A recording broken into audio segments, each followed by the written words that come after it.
ISO's Stakeholder Symposium.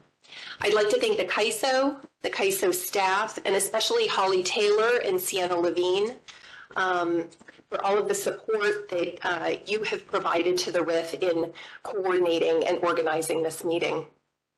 I think we'd like to get started by just doing a quick round of introductions. I'd like to do introductions of the RIF liaisons and followed by the governing body members and CAISO board members in attendance.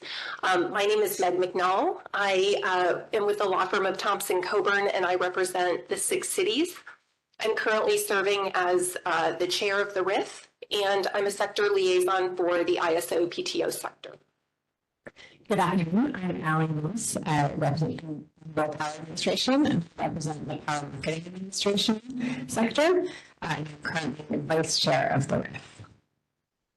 Good afternoon. I'm Lauren Dennison. I'm from the Public Power Council, and I serve as a COU sector liaison. Good afternoon. This is John Ruppel with Southern California Edison, part of the PTO sector. Josh Walter, Seattle City Light, EIM entity sector. Hi, Lindsay Schleckoy with NV Energy for the EIM entity sector. Joe Singh with Pacific Oil, and I'm the EDAM sector liaison. Scott Olson with Other Big Renewables, and to the independent power producers and marketers sector. I'm Chris West, the co-liaison for the IPP sector. Hi, good evening. First, I'm here as the joint secretary proxy for the PIO sector. Thanks, everyone. Let's move to the governing body members and then the CAISO board members, if possible. Why don't we start up here and then go into the audience? Good afternoon. I'm Rebecca Wagner, and you'll be hearing brief remarks from me in a bit. And good afternoon, Rob Kanzioka, governing body chair. Andy Campbell. Andy Campbell, body member. Anita Decker, governing body member. John Prescott, governing body member.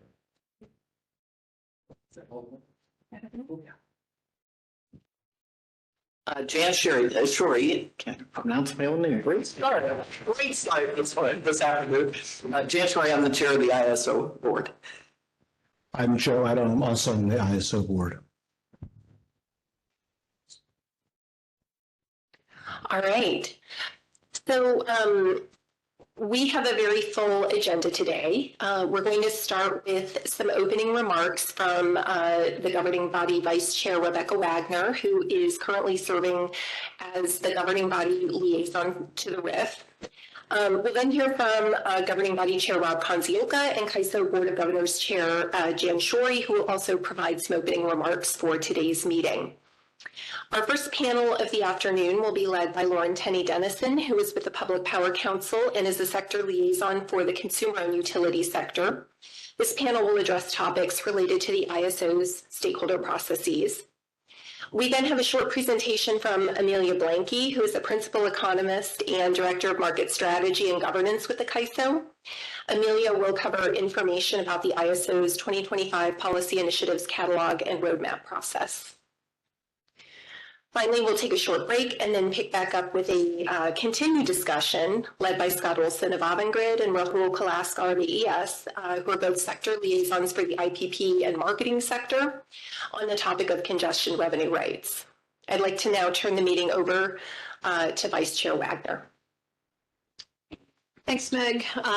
It's great to see everyone here. This is my first in-person RIF meeting as the liaison. So I'm happy to be here, happy to engage with RIF and learn more. The agenda, once again, is robust. I am weaving my way through understanding and learning more about CRR, so thank you for bringing that forward and helping us all learn a little bit more. And I just wanted to do a quick reminder as I looked at the agenda and saw that we're going to have a discussion on the stakeholder process. And I just wanted to share with you, and I'm going to speak on behalf of my governing body members, and I won't go so far as to like steer out of my lane into Board of Governors, but we enjoy outreach with stakeholders. We really like to meet with folks. We do this when we're in our regional meetings. We do it periodically by phone of different interested stakeholders. So while there's a lot of focus on the stakeholder process in those improvements, and that's critically important, I just want everyone to remember that we like to hear from you. We want to know what's going on. Things that are going well, always good to hear, but things that are a bit of a challenge, we also want to hear that too. So just want to remind everyone that we are open and welcoming, and we like to talk to our stakeholders. And all 5 of us are here in the room. We'll be around all day tomorrow. So please feel free to reach out, say hi, get to know us. You probably all know the newest member, so get to know me if you haven't gotten to know me yet. So look forward to hearing from you and learning more from the RIF. Thanks, Mike. Thank you. Well, good afternoon and welcome, everyone. I was asked to make a few remarks, and I promise that I won't go too long here. And it was to have a reflection on 10 years of the WEIM. And if you bear with me, I'd like to kind of start off to the time frame prior to the 10 years of the WEIM. And these are my perspectives and my observations, and I'm not claiming them that they're your facts, but at least they're my observations and how I perceive things. At the time frame prior to the WEIM starting, there was a lot of activity going on. Up in the Northwest, there was a lot of activity trying to put together a Northwest market. And you know, all the entities were going through there and looking at how that can be brought in. Over in the Rocky Mountain region, there was also an effort, and it was known as the Joint Energy Dispatch Initiative, otherwise known as JEDI. And then in the Southwest, I was chairing an effort that was called the Southwest Variable Energy Resource Initiative, or SVERI. And, you know, we clearly needed some help on acronyms and names, because we were not nearly as clever as the Rocky Mountain region. The point being, all of this was going on in having discussions on how to best integrate renewable resources, how are we going to plan for the future, and with the market element mixed into there. And part of what's interesting is the board and the governing body met last month, and we met in Tempe at a hotel called the Tempe Mission Palms, and it was at that very hotel that 6 months prior to the WEIM announcement came out, that everybody had from the Western Interconnection had come together to put together what they thought the way to go forward. And so proposals were put on the table. There was some structure as to what things should look like. And it was about 6 months after that meeting that PacifiCorp came out with the Cal ISO and announced the formation of the energy imbalance market. And I don't think anybody was expecting that particular outcome. Everybody was looking differently, and that was a really strong foundational change when that occurred. But again, you know, the thought was, okay, it's PacifiCorp and the Cal ISO, what's next? And then, of course, as we know, it wasn't too long after that NV Energy. Sorry, I was just going to see if this works. Oh, are we not picking up? Should I move that closer? I don't think it's working, but if you just speak up a little. Can you hear me okay if I don't have, okay. It's in power, we lost. All right. So I'll stay close by. And so that was going on. And but again, that was, you know, I'll say it, that everybody else thought, okay, that's two Berkshire Hathaway companies. Where's it going from there? And I can tell you from my personal perspective that when APS, Arizona Public Service, announced that they were going to join the energy imbalance market, everybody in the desert Southwest knew where we were headed. The writing was on the wall. And so a lot of things changed. There was a lot of tight coordination in these areas. And these announcements and the move forward in the energy imbalance market really changed perspectives and really changed planning and decision making. So moving along, as the savings and the energy trading within the EIM started showing up, it started off pretty modest. I think everybody would say it wasn't a grand success day one. It was operating well, but you could see as time moved on how it grew. And you could see it growing literally until about the 2020 timeframe. And then after that time frame, in about 2021, you can see an inflection point both in terms of economic savings and in trading, the vast change that occurred. You could see that inflection point occur. And there were other elements that were brought into the mix in value proposition of what the market was doing for everybody. And then the last point I want to make before I kind of draw some conclusions out of all this is when you take a look at 2023, when we had the Western Desert Southwest area, or WALC, El Paso Electric and Avangrid joined, and then you watch the benefits show up. You didn't have the largest players being added, but you saw this substantial increase in both economics and in trading.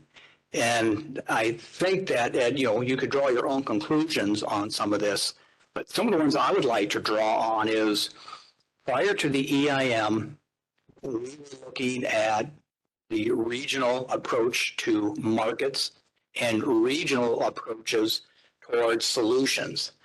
And I think what we've learned over 10 years is that the broadest, most diverse load, the most diverse resources, I think something's picking up here,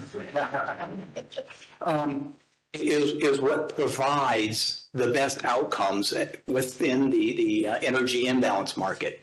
And, it becomes substantial. There's been this increased reliance on the value the market can bring in terms of reliability. That was not the initial focus, but I think we can see in the last 3 years that it does. And so I think that we've changed our mantra and approach as to the markets being not should we or shouldn't we, but how do we do it and how do we do it best? That's where I think it's moved. Some other things I'd like to make observations on is prior to entities joining the energy imbalance market, they had their way of doing things.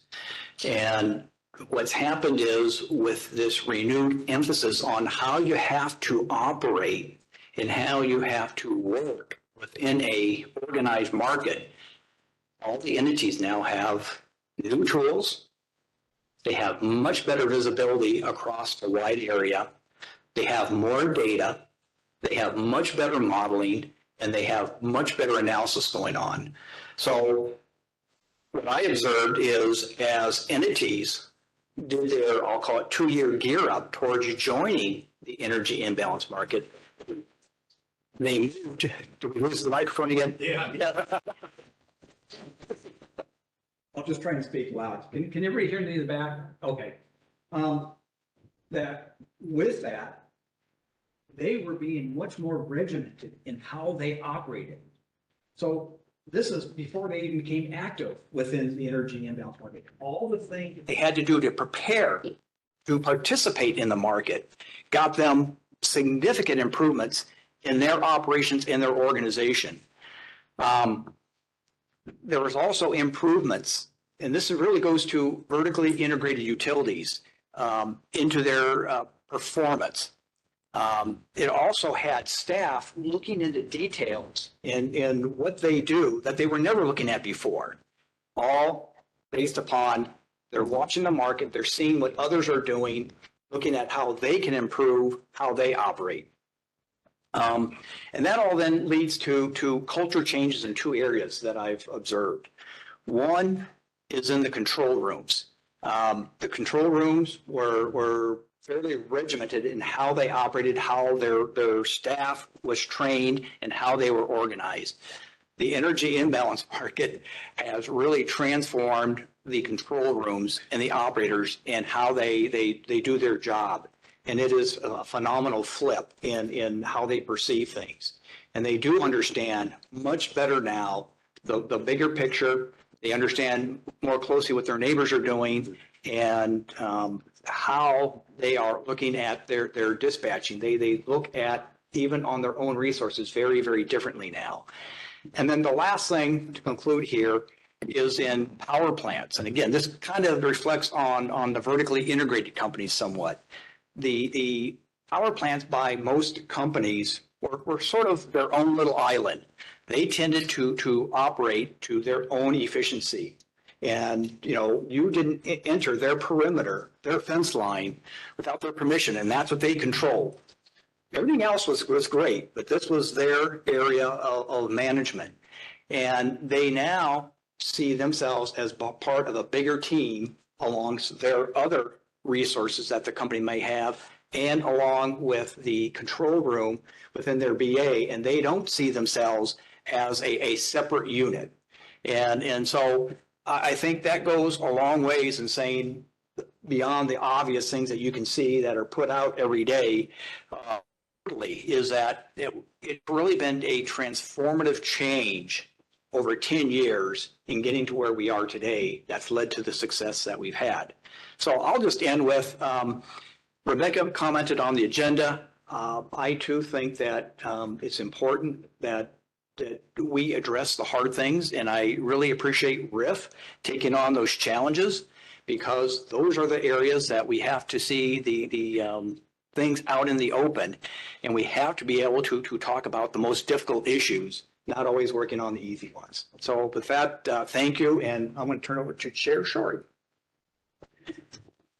Thank you, Rob. And he didn't even mention how much money everybody made. I just want to thank everybody for allowing me to be here. I was able to come to a meeting earlier this year, and it was very educational for me. I really appreciated the opportunity to hear from everyone about your experiences, your practical evaluation of all the issues we're working on, and your insights on the things we should know about and could be doing to improve. That's valuable information for any board member. So I see Joe nodding his head with me, and that's why he's here too. I can't go back as far as Rob. I've been on the ISO board about 3.5 years now, so I don't have the full 10-year background. So I decided when thinking about what to say this morning that I'd take a look at what the WIF has been doing. And I looked at the last 2 years worth of your agendas, and I'm totally impressed. I really did from the agendas get a significant sense of the change and the growing responsibility of this group on working on Western energy issues. From the start, as we all know, the RIF was providing a platform for open dialogue and sharing information among regional energy market stakeholders, which included utilities, regulators, consumers, consumer interests, and others. And that obviously has led to some more transparent discussions about key market challenges. But what I do note as I look at your agenda, that what started as an educational and informational sharing forum has morphed. It has now got a much more substantive role in helping to shape energy policy development. And looking at those agendas, I discovered that you worked on the day-ahead market enhancements, DAME.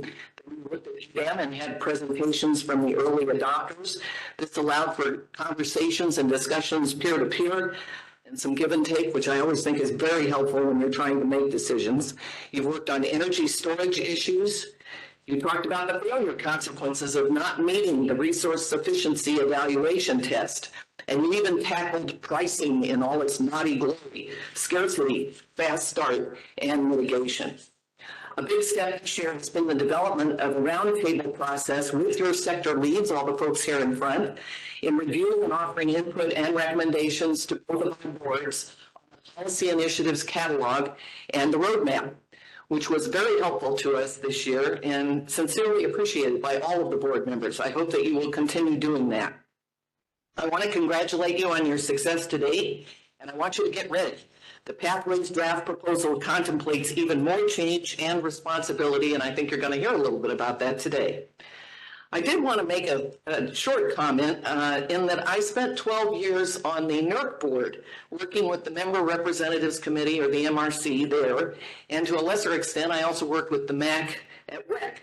And I will say that with the responsibility growth that you're going to be seeing, there's always going to be the need to effectively ensure inclusion and consideration of differing viewpoints and interests, but also to get necessary, even if controversial, things done in a timely manner.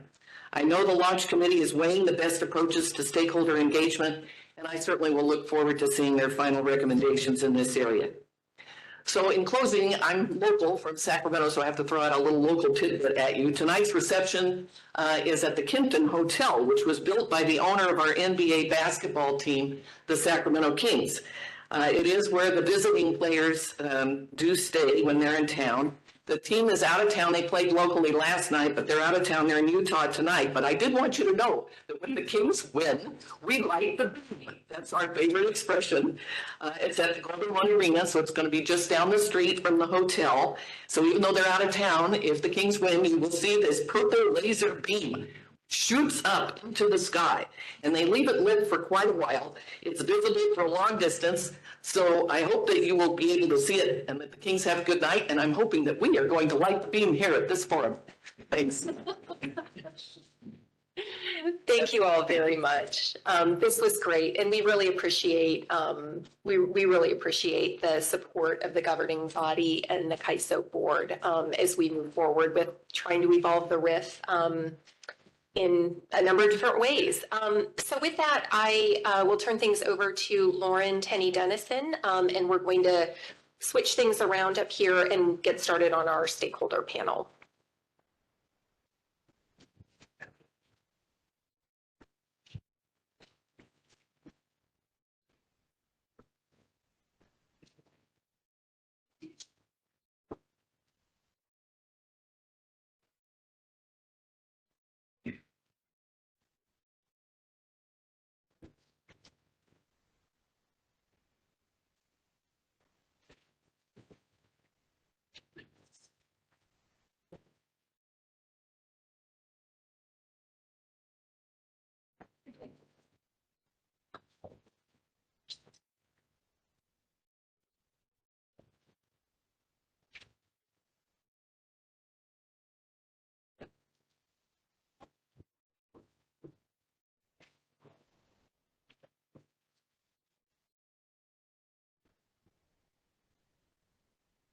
All right, thanks, Megan. What a great way to start off this afternoon. It's great to hear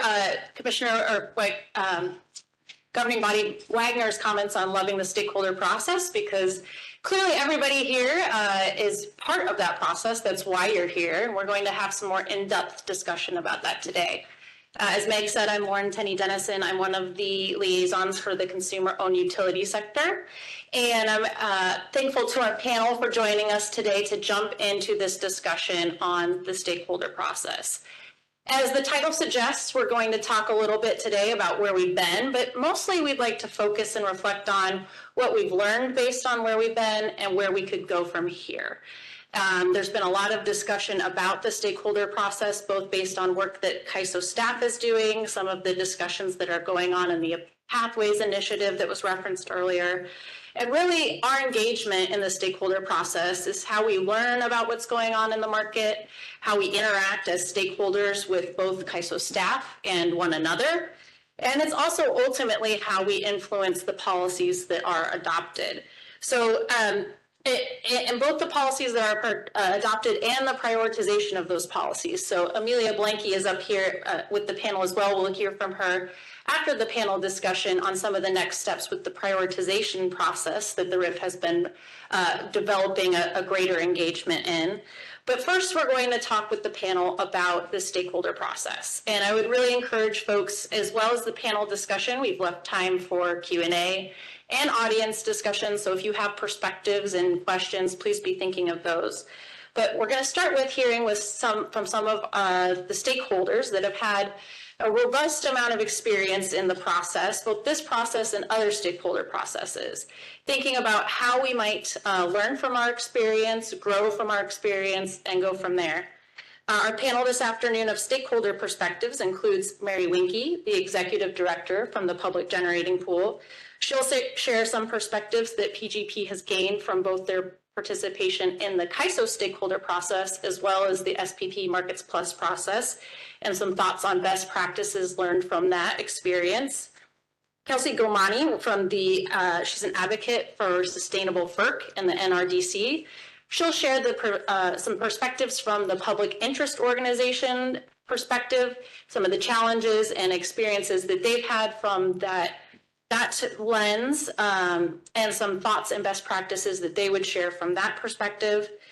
And we'll finish up with Tony Braun, a partner at Braun, Blazing, and Wynn, and his extensive experience in CAISO processes, sharing some historical perspectives, but then also looking forward. Where we've been, what does that mean for where we go next, and how does that even tie in a little bit with the Pathways process and some of the larger expansions on looking at the stakeholder process that we might look at in the future.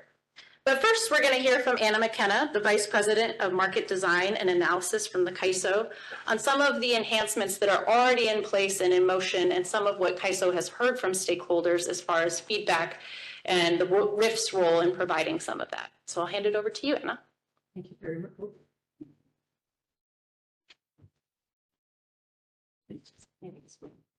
Does that work?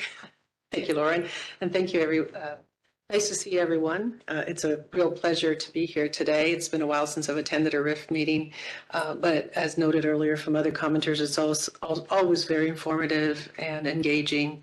And of course, today's topic is near and dear to my heart. I've been at this position for, I guess almost 3.5 years now. But I've been with the ISO for many, many years and have been engaged with stakeholders in one form or another for a long time. And so I've seen the stakeholder process evolve over time at different times in different ways.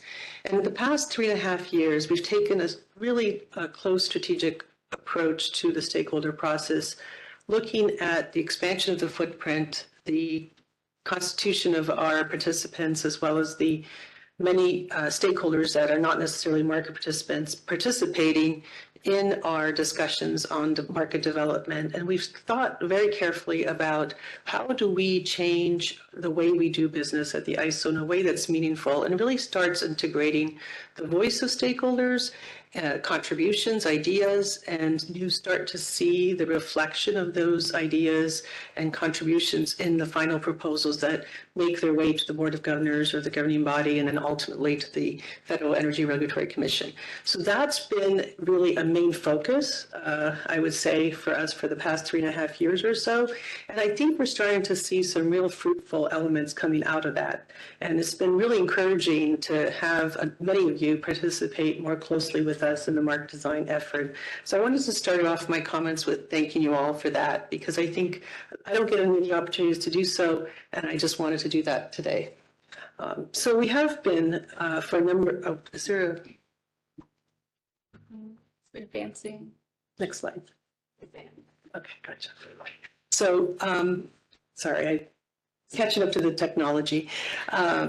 So I'll touch on, as noted, 3 areas are the enhancements we've made in the stakeholder process, as well as the catalog and roadmap enhancements that we've made. And I've also touched a little bit on the efforts that we've undertaken with the Regional Issues Forum to really get a closer collaboration with the group and with all of you. Next slide, please. So where have we been? Over the past, 3.5 years or so, we've done a number of changes, and we've taken on some, I think noticeable changes that are really focused on integrating the voice of stakeholders within our stakeholder process. We've improved some of the tools, the stakeholder commenting tool. We've also developed our staff expertise and engaged and hired and included specialists in stakeholder engagement who do proactive consultation with stakeholders, and not just through the stakeholder meetings that you all attend, but really reaching out and trying to get further collaboration and involvement in the stakeholder process, and then also teasing out those ideas. This is not a new feature necessarily of the stakeholder process at the ISO, but it certainly became very obvious that it was an important element of the work that we do. So we've done a lot of work over the past few years to reinforce that. We've also done some work around what we refer to the working group processes. I think many of you are familiar with this effort, starting with the EDAM approach. The working groups are a way of doing stakeholder. It's not necessarily the only improvement that we've made, but it's really providing that opportunity to invite stakeholders and roll up your sleeves and come with us and start talking about issues in a more granular way. We've done a lot of work on also changing our roadmap process. In particular, we've done a lot of work this year with you all on creating more opportunities for stakeholders to come and comment, provide, submit the proposals in the roadmap process, but also come and engage with us on that. Next slide, please. This slide is one that you are all, I think, quite familiar with. It's one that has evolved over time with some subtle changes, just a few key words, but I think it's really been very meaningful. I wanted to spend a little bit of time on what typically we do in a stakeholder process. We start our discussions these days many times with the items that come through the roadmap process. So we don't necessarily always stick to the roadmap because there's some surprises that come in now and then, but we do take our cues from the roadmap that's created with stakeholders.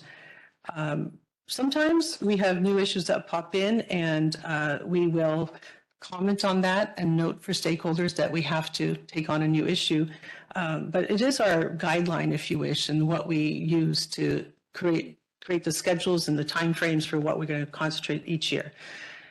The discussions in the stakeholder engagement, once we select a topic, what we're going to talk about, I'll think of something like price formation for enhancements, may depend how we start that discussion. It depends on what the issues are. A lot of times the issues we pick on are pretty well known, and we just jump right into an issue paper or a straw proposal and just get engaged with stakeholders immediately. But what we have found is that it's really critical to gain consensus among stakeholders on what the problem statements are, what are the actual issues, what's the scope of engagement that we're going to undertake in these initiatives. And this is where the working group format has become most critical for really getting that kind of consensus and discussion going with stakeholders. So a lot of the new initiatives you'll see coming up now at the stakeholders start with a working group process where we're really focused on problem statement, scope, analysis, what may be needed for that particular initiative.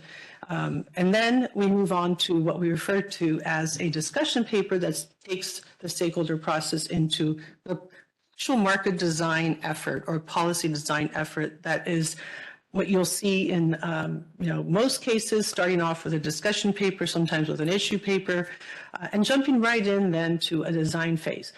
I've had a lot of folks note that the working group structure has been really helpful for those preliminary types of efforts, but also really helpful sometimes in the design stages, because some of these design questions get a little bit complicated. And so just having ISO staff sitting at the front talking about what the proposal is doesn't necessarily create that kind of involvement and consensus the stakeholders need to really make a decision at the end of that. So we've now started to incorporate a number of working group efforts within the market design arena as well. And so the flow of those efforts might vary depending on which, how we engage within the market design as well. That's not to say that sometimes we don't jump in straight into a proposal. We've had to have, for example, with the bid cap issue earlier this year, that was actually a really nice example of how our new stakeholder process and the enhancements we've made in the stakeholder process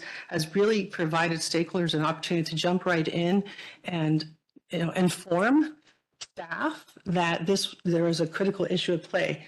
You know, earlier this year, as we were looking at the price formation, working groups, staff, and stakeholders identified that there was really a need to focus more in the immediate future on the issue of releasing the bid cap for storage and hydro resources. So we jumped right in. We said, okay, the price formation enhancement is a stakeholder effort. It's going to take a number of years and, you know, a little longer to formulate. But this issue rose to the top, and that's where we found we should spend our time. So what did we do? We said, okay, with the stakeholder involvement, we said, let's take this issue off the main path of the price formation enhancement and put it into an accelerated form. And we were able to come up with a solution that was helpful for stakeholders to get behind in a fairly expedited way. But I do think that the work that was done in the working groups and trying to familiarize folks with the pricing principles, understanding what price formation is about, helped facilitate that discussion with stakeholders. Had we just started cold, that might not have been as successful. So I think that's a really nice example of how these working groups and the enhancements to the stakeholder process have yielded a really nice result for us all. Next slide, please. So as I noted earlier, another area of focus for us this year has been on really evolving the roadmap and catalog process. There was a saying around for a while, which I took a little bit of personal offense to now and then, which was the catalog is where things go to die at the ISO. Not a good feeling from a stakeholder engagement perspective. I don't think that was necessarily a true reflection of what we intended at the ISO to do, but the catalog sometimes did lack movement, if you wish, and didn't always give that kind of satisfaction to stakeholders that we were really listening and understanding the importance of these issues. So this year, under Amelia's leadership with her team, she's done a good, and Alyssa, who's actually in the room here today as well. We've taken a lot of time and effort to break down the catalog and roadmap process in a way that allows for greater integration from stakeholders right up front. And what are the problems that they bring mean? What are the enhancements they'd like to see mean? Are they process improvements? Are they policy enhancements? Are there areas that we're already doing work that we can actually integrate these things into? We had a large number of meetings where stakeholders actually came and presented their issues. The Regional Issues Forum provided a lot of input in that. And we are about now, and I'm not going to steal Amelia's update from you. She'll tell you more where we're at. We're now moving to a next phase of the roadmap, the draft roadmap that we hope you'll see reflects all the input that was provided over this year's process. This was the first year we tried this new approach. It was very labor intensive for our staff because it did require much more time and effort around it. But feedback we've gotten so far is that it's helped folks really integrate their participation in it, and we hope that it yields a better result.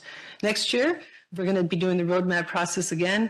I will note that as I was reflecting about this the other day, I was thinking, do we really need a roadmap process year by year? Because every year you set your course for initiatives that might take a year or two to complete.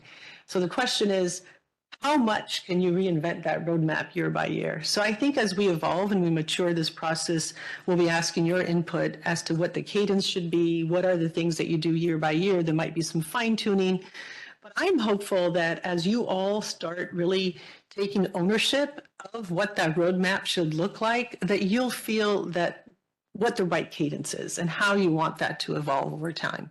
I have to say that we think that, it's fine to look at the roadmap each year.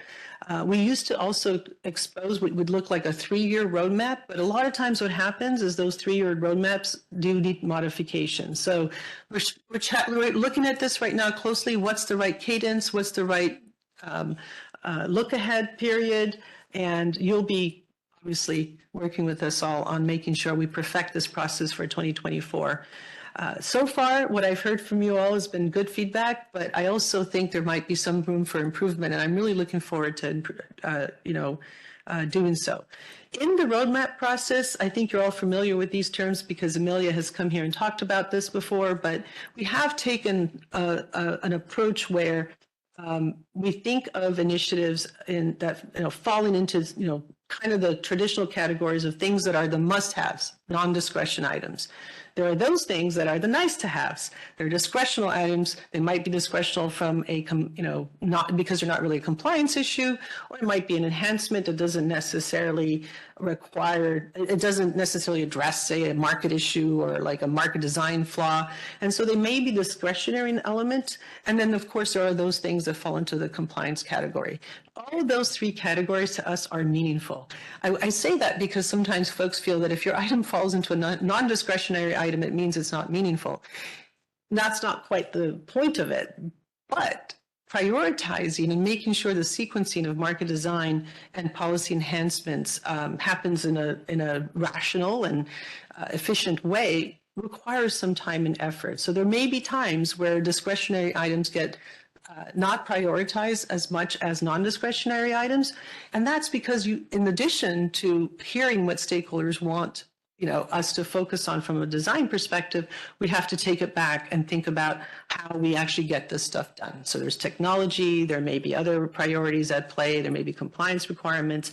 And it's through that sausage making process that we really are looking forward to engage you all more in understanding what are the elements and the things that we need to consider as we set those roadmaps.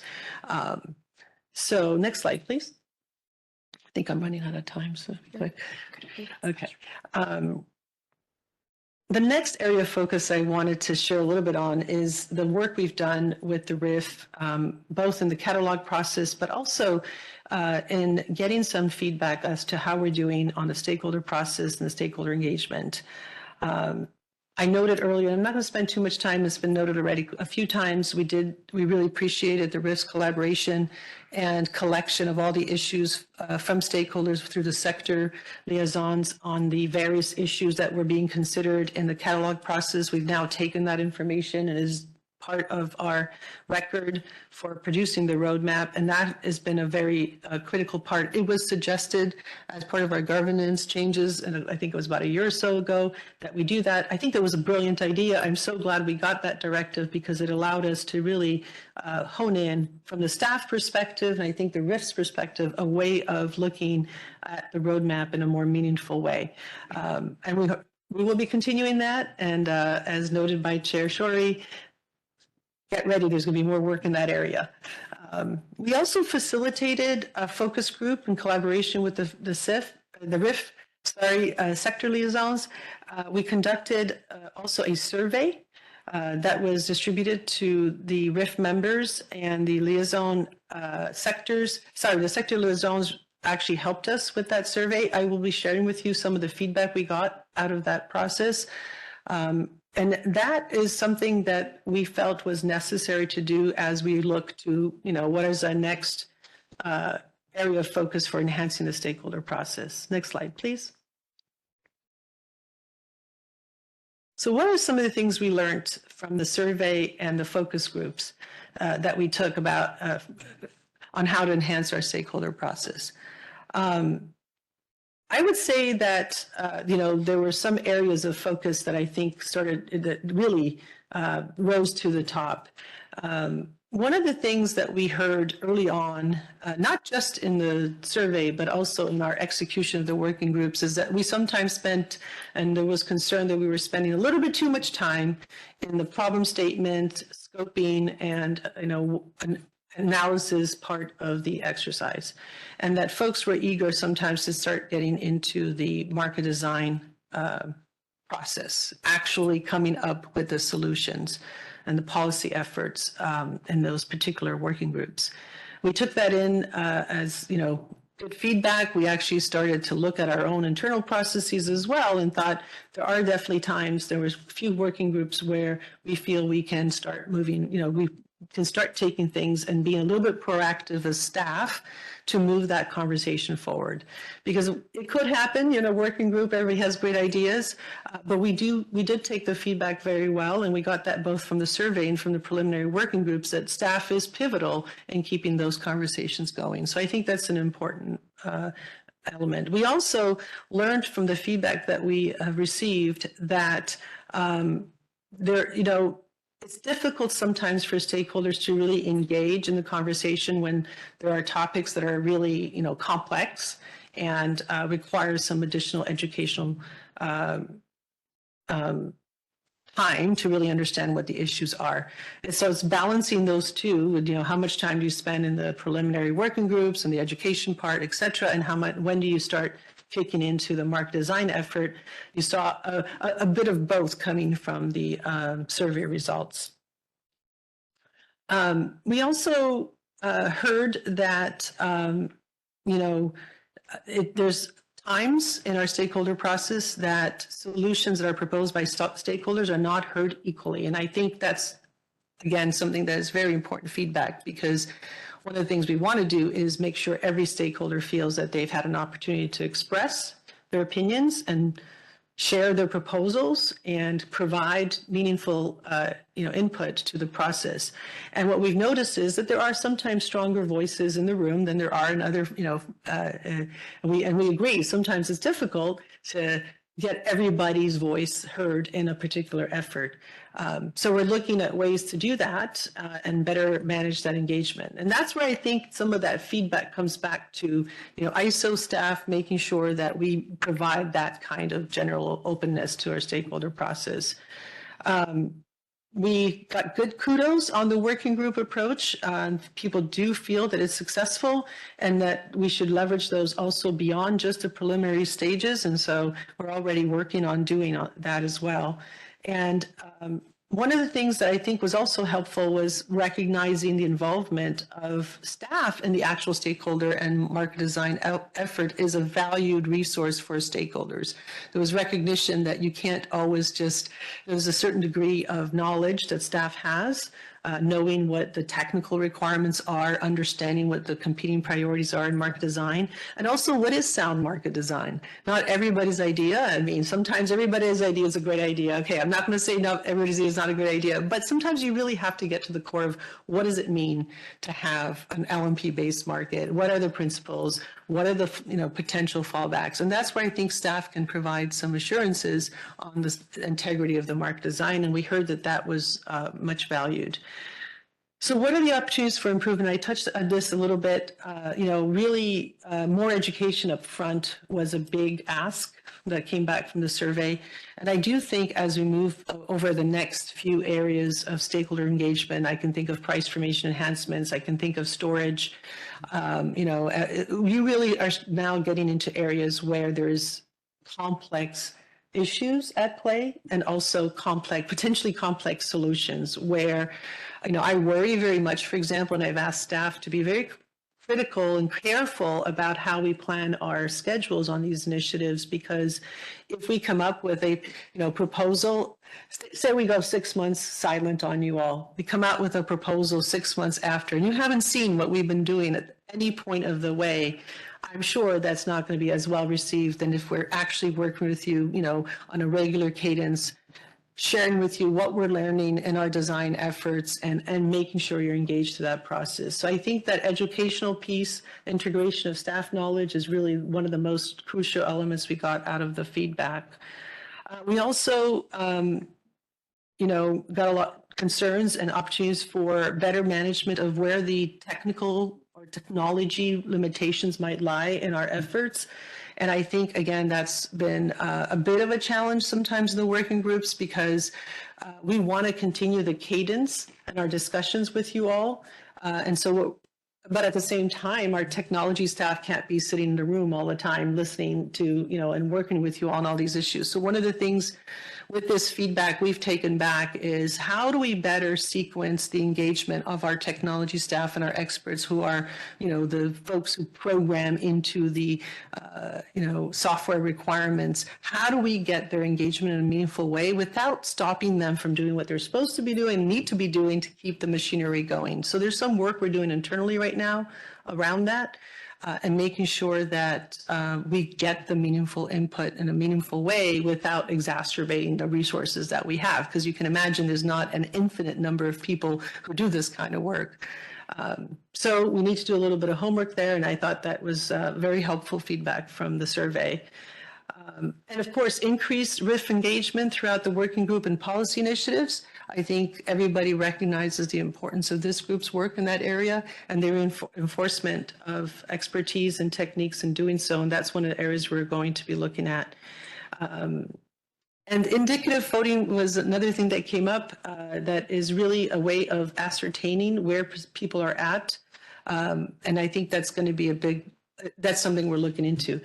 I'm going to just jump to the next slide quickly and then cede my time because if we could these are some of the things that we're doing and we have already done. I've noted them throughout my talk for the most part, but because I would like to give some time to my co-panelists, I will end it there and then see if there are any questions.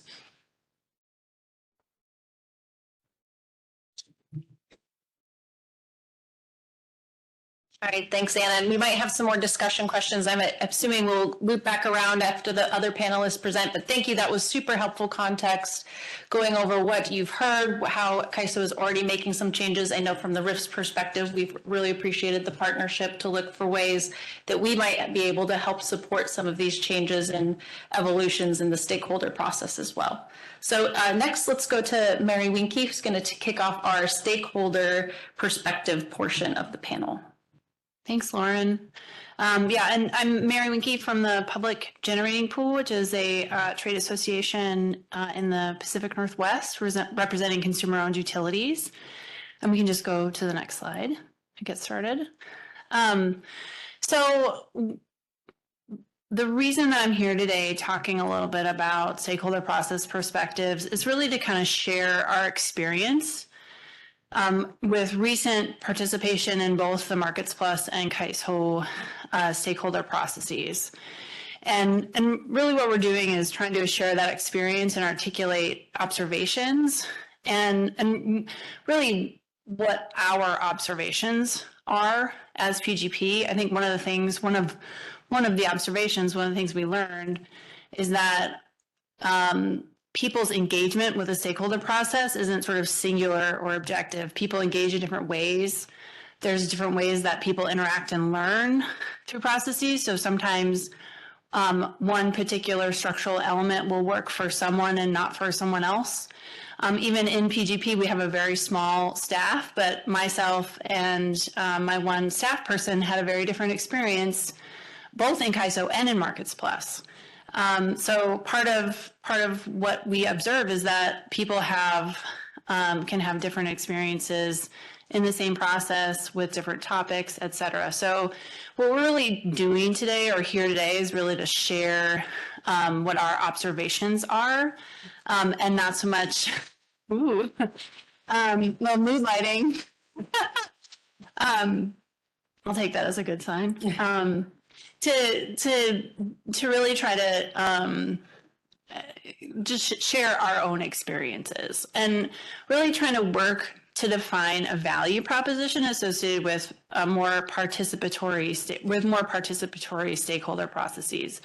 And I think one of the things that we've observed is that, a lot of times there will be sort of articulations of concerns with a particular process element, but then not a real deep dive into, okay, well, if we are going to change something, what's the value of it? What are we getting out of this process as a group of stakeholders if we are going to add different or new elements to the process? And really focusing on today here at the RIF with CAISO's process. I really want to pose questions for you all in terms of discussion and consideration of for CAISO staff and stakeholders. And then we also have some suggestions, just again, kind of based on PGP experience and observation of concepts to explore. So really kind of wanting to just get folks thinking about some of these elements. And Anna already talked about many things that we're suggesting as concepts are things that the CAISO is already actively exploring and that Anna's already mentioned. But really, our sort of objective is to increase buy-in in the process and enhance collaboration and encourage compromise among stakeholders. One of the things that I think is a potential drawback of a very flat structure like CAISO's is that, and what I mean by flat is that it's sort of, come one, come all. There's no weighted voting. There's no formal structured committees. It's a very unstructured approach. And one of the things that can happen is that you don't have institutional structural incentives for stakeholders to actively engage and compromise with each other. And I think that what that can do is mean that stakeholders come to the process with their sort of bottom line negativity, I'll say. Here's all the reasons why I hate what you've proposed, and please meet my demands. Drop the mic, right? And then it's up to CAISO to figure that all out, 16 different, comments from people about why they hate the proposal. And then CAISO's in the position of really having to figure out how to balance all of those often competing interests. And I think that's one of the things that you can get when it's sort of a little bit of a come one, come all process. So that's probably what we're thinking through, are the ways to augment the structure of the process to incentivize stakeholders to engage with one another and kind of own outcomes more thoroughly so that there's more buy-in in the process and also the outcomes. We can go to the next slide. So just a little bit of a contrast between the CAISO stakeholder process and the Markets Plus stakeholder process. And again, a lot of times you hear things like Markets Plus is stakeholder driven and CAISO is staff driven. Well, what does that really mean? And I think that in CAISO, the staff proposed changes, receive feedback, and modify proposals based on that feedback. And there aren't, like I already mentioned, there isn't a formal member or sort of stakeholder committee. Really what we have had is this body, the RIF, which has been relatively informal. And the exception to that has been the Governance Review Committee, which was formed for very discrete purpose of looking at and reviewing governance for the market. And then the CAISO Board of Governors and should say WEM governing body. I apologize. Apologize for those board governing body members who are here. And then also the Market Surveillance Committee and WEM independent expert. And then for in Markets Plus, it is more highly structured. There's an executive committee and working group task force structure with participant voting rights. You need to sign up, and individuals have a formal role on that executive committee and on the working group and task force structure. Proposals are developed within that working group structure and must be approved through that structure in order to advance to the executive committee for review and approval. And then the Markets Plus independent panel approves all proposals. So I think the key difference, and the voting is weighted as well within that executive committee, again, made up of participants. So I think the key difference here is just that there's varying amounts of structure in the process. And I would characterize sort of CAISO's process as relatively unstructured as compared to Markets Plus, a lot more formal structure to it. We can go to the next slide. So again, kind of our objectives for updates to the CAISO process is to create more buy-in in the process and outcomes for a greater diversity of stakeholders. And what I'm not proposing today is to, take the Markets Plus model and overlay it on CAISO somehow, right? Like that's not what I'm here today to propose. I think different structures, and there's been a lot of work done to sort of compare structures across regions and across markets. Different structures work for different stakeholders and different communities. The CAISO community in particular is very diverse, a lot of different stakeholders. I think it would be very challenging actually to create that kind of the Markets Plus model in the context of the CAISO environment. So, and also I think that there are a lot of people who really like the CAISO stakeholder process and recognize that it's efficient and agile and principled, and that, people don't want to make a lot of changes to it or don't want to have a highly formal structured framework more like Markets Plus.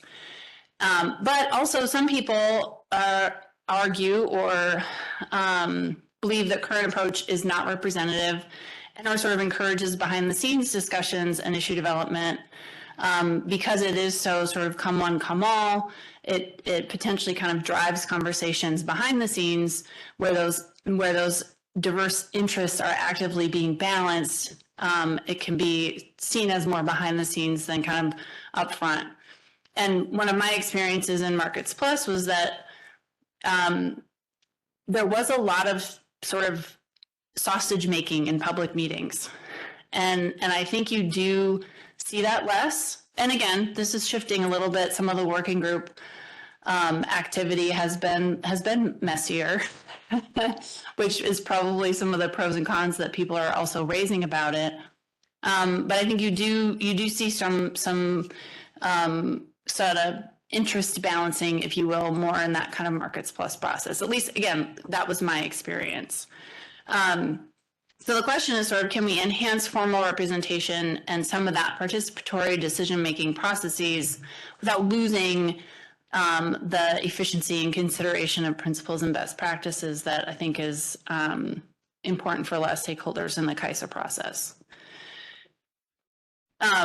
And then second, enable greater collaboration and encourage compromise among stakeholders. Again, talking about this a little bit, recognizing value in decisions and outcomes that balance diverse interests, and that compromise and garner support from as many participants and stakeholders as possible.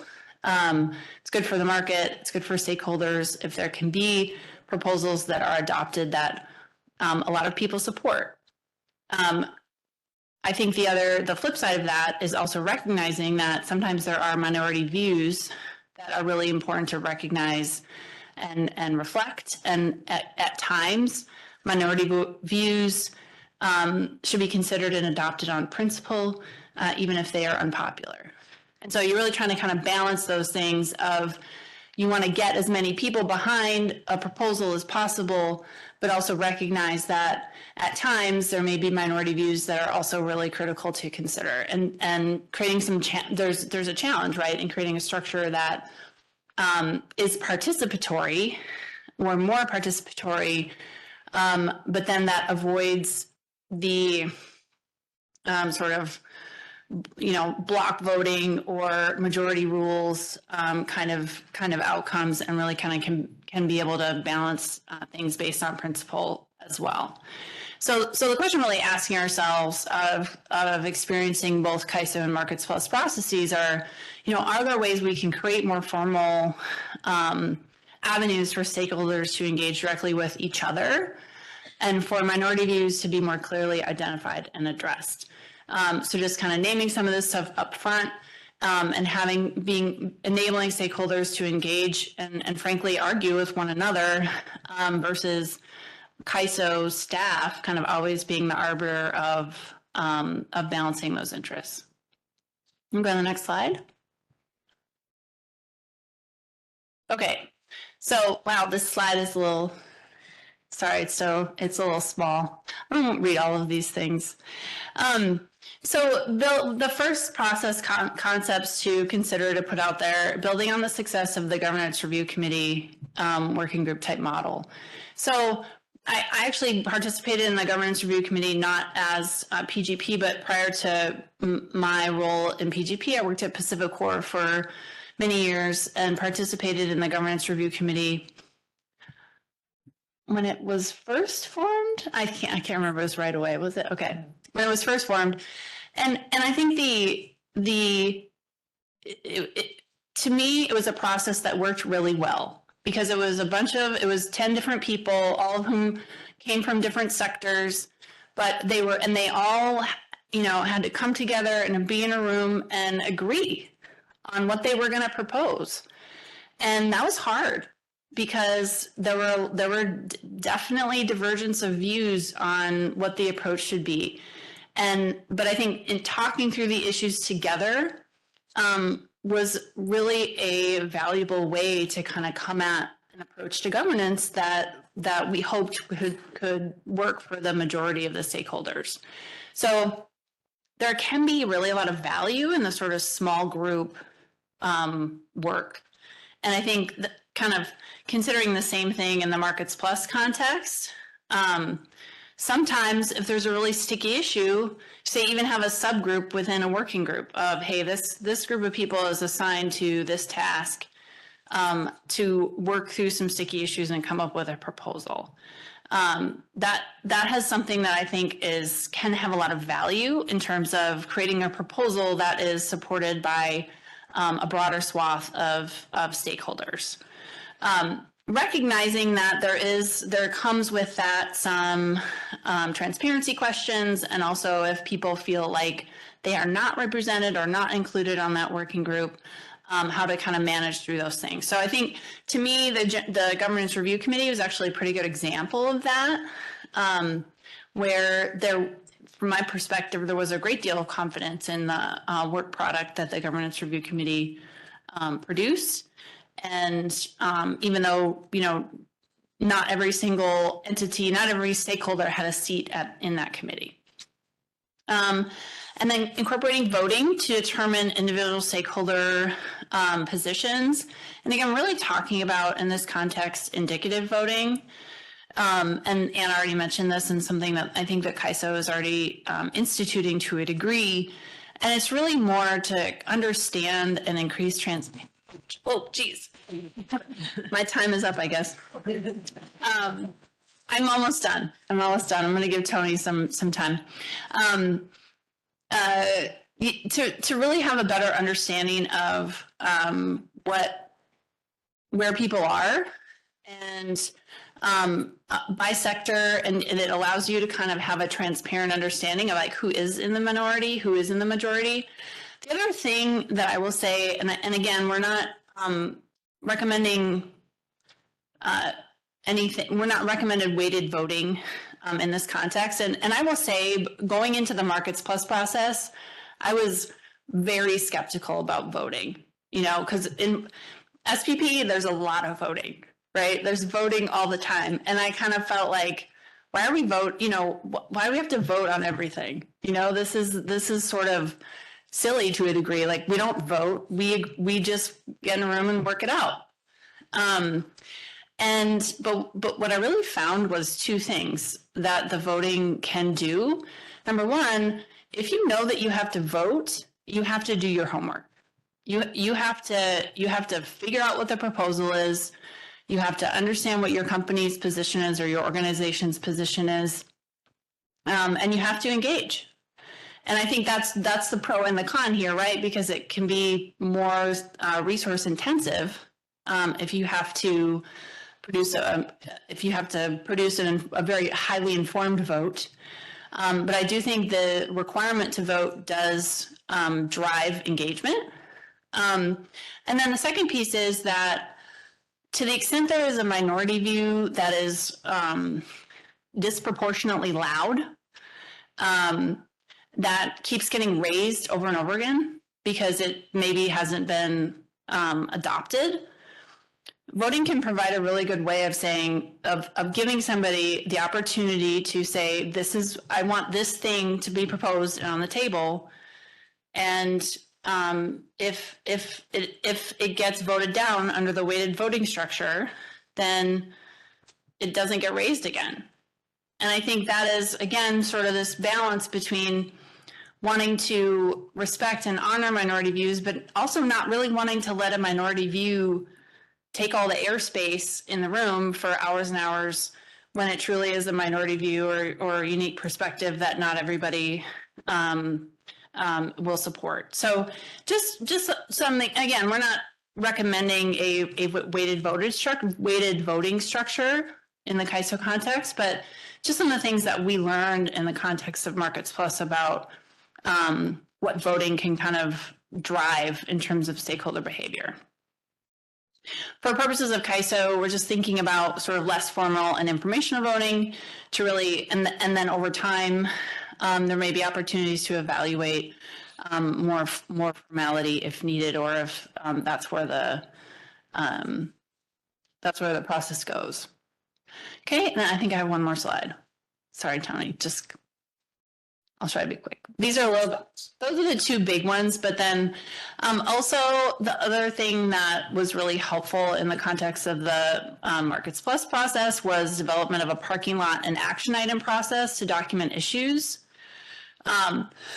This is something that really we think could be an augment to the kind of roadmap process. Anna was already talking about this. The roadmap process is annual and like relatively resource intensive. Maybe there's sort of more of an ongoing parking lot or action item process to really document issues. Again, they get raised, they get put in the parking lot, they get prioritized, and then they don't have to be raised again and again and again. And everybody's sort of looking around at like, hey, what did we decide last time?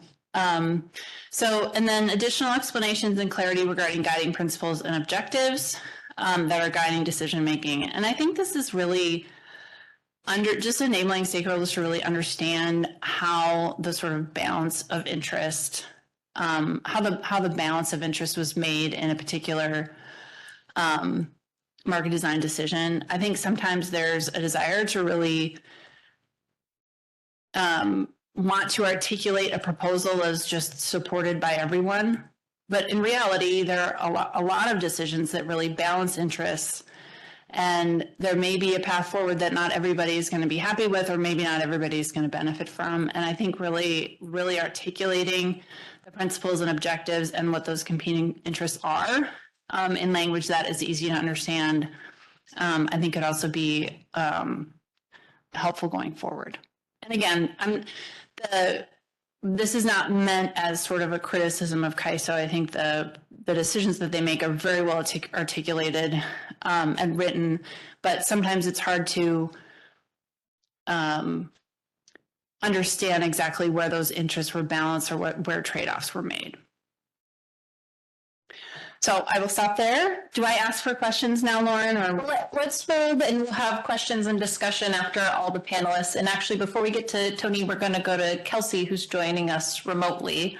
Oh, I'm sorry, Kelsey, you're not sitting here next to me, so I should have said it. Should have said earlier, we've got Kelsey remotely. And Kelsey, can you hear us? And let's make sure we can hear you. I can hear you. Can you hear me okay? Yes, you're coming through great. Fantastic.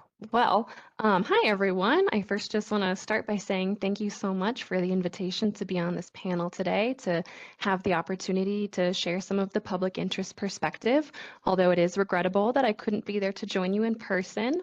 I myself am not on the RIF, but I'm happy to share on my experience in the CAISO stakeholder process and from conversations with my fellow public interest organizations. But like Mary noted in her remarks, the stakeholder experience is personal and varies greatly. So my comments are my own, although I will probably end up speaking from the we as PIOs during my presentation. But I do really appreciate the time to share because PIOs play a really important role and bring value to the stakeholder process and ultimately to the decisions made. I think PIOs have really valuable expertise, for example, in new and developing technologies and state clean energy laws, and bring a lot of diverse perspectives since PIOs represent larger public interests such as long-term grid reliability, environmental impacts, and the interests of non-participants such as ratepayers. So next slide, please. Just quickly to introduce where I'm coming from, NRDC is a nonprofit committed to addressing the climate crisis, working across the country with really a growing number of advocates based in the Western region. And the Sustainable FERC project is a broader coalition with our partners housed within NRDC, focused on electricity markets with an overarching goal of a carbon-free national power sector. Next slide, please. All right, so to frame kind of the rest of the content I'm going to share in my presentation, I first want to review some of the key principles guiding the public interest perspective on the stakeholder process. The first of which is transparency, in which we think that decision-making at all levels of the stakeholder process should be as transparent as possible, with elements like open meetings and on-the-record voting that promote accountability as well. Second is a healthy balance of interests and equitable participation. And this balance of both sector interests and also staff and stakeholder interests is in regards to both access and time given to different voices. The third key principle is broad participation. That's not only welcome, but really actively encouraged and sought out. This is especially important for stakeholders like many public interest organizations that don't have as many resources at their disposal, like time or money, as other stakeholders. All of these principles really speak to an inclusive, respectful, and diverse stakeholder process. Next slide, please. So there's a lot about the current structure of the RIF and the other KISO stakeholder processes that we find a lot of value in and would like to see continue. To start, really, it's the lack of participation fees and formal contracts is really a beneficial structure because it helps limit hurdles to participation that could be kind of a determining factor in new stakeholders participating or stakeholders with limited resources joining in. Also, the open structure that is welcome to all stakeholders and doesn't really have a hierarchy helps create a more equitable structure. I do kind of like the come one, come all. And then the structure for public meetings and public comment periods is really consistent and helps provide additional transparency and the opportunity for broader stakeholder engagement. In particular, the opportunity for written comments contributes to the transparency of the stakeholder process because it helps staff and other stakeholders understand why an entity either supports or opposes a proposal, or if only one portion of a proposal is objectionable, it allows just really the identification of the nuance there. And having this information on record and available provides more in-depth understanding and information to those who can't necessarily make all of the meetings where a lot of really good conversation takes place. Next slide, please. Yeah, and I'll just quickly note that these elements that we support are things that I'm kind of pulling out to highlight, but this is all on top of really baseline elements that support and encourage broad participation, like just generally transparent decision making, timely meeting notices, things like that, that KISO is quite good at doing. So just to highlight here that we find there is sufficient staff support in the stakeholder process. And I think this support will remain really vital with the transition to more stakeholder guidance, like with the working groups. And then with the RIF, having the option for an alternate or a proxy is something really important for groups like PIOs with limited resources to ensure that there aren't gaps in our participation. Also, and this sounds simple, but I think is really important to highlight, is that information on initiatives and recurring processes is so well organized on the website. It is accessible in a way that's easy to navigate, find relevant documents and comments and recordings. Everything related to an initiative is really easily found in one spot.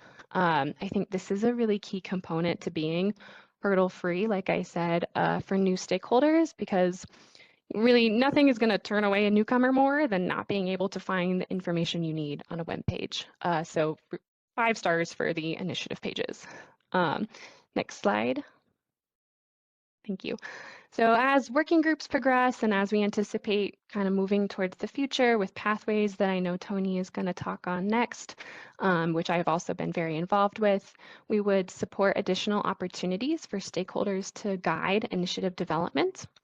And in instances where stakeholders are not in total agreement, minority positions must be fairly considered and addressed throughout the stakeholder process. And most importantly, communicated to all boards with oversight authority at the same time as majority positions.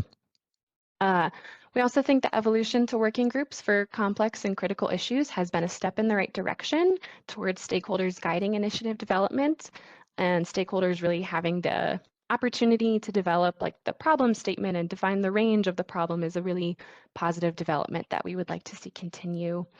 Another component that is more future looking, also related to pathways, I know we kind of, some other panelists touched on this too, is indicative voting, which I have a little bit more info on the next slide, if you don't mind. So with introducing voting, there are pretty key differences between indicative voting and otherwise. Indicative voting helps provide additional transparency and accountability from all decision makers, as well as give a more prominent voice to minority positions, like I was just saying before.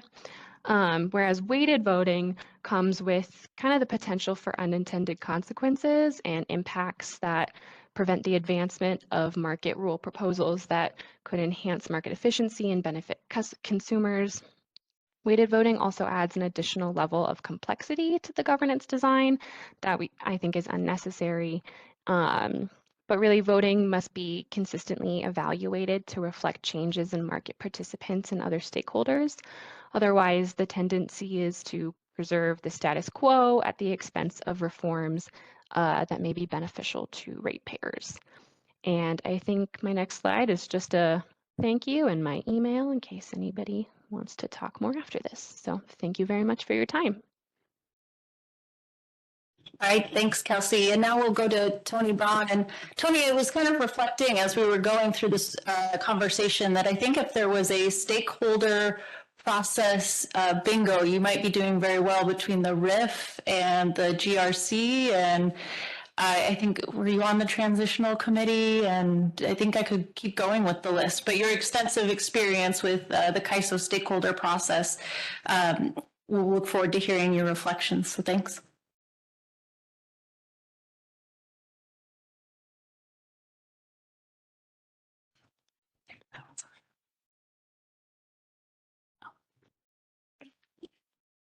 Yep. Thank you. Thank you. I'm going to try to bring things together here, perhaps with a little bit of that unfortunately historical perspective that was just alluded to. Maybe a little insight into how the ISO evolved the way it did, at least in my opinion. And then what I think are, fairly evident common goals that I'm seeing across all of the presentations.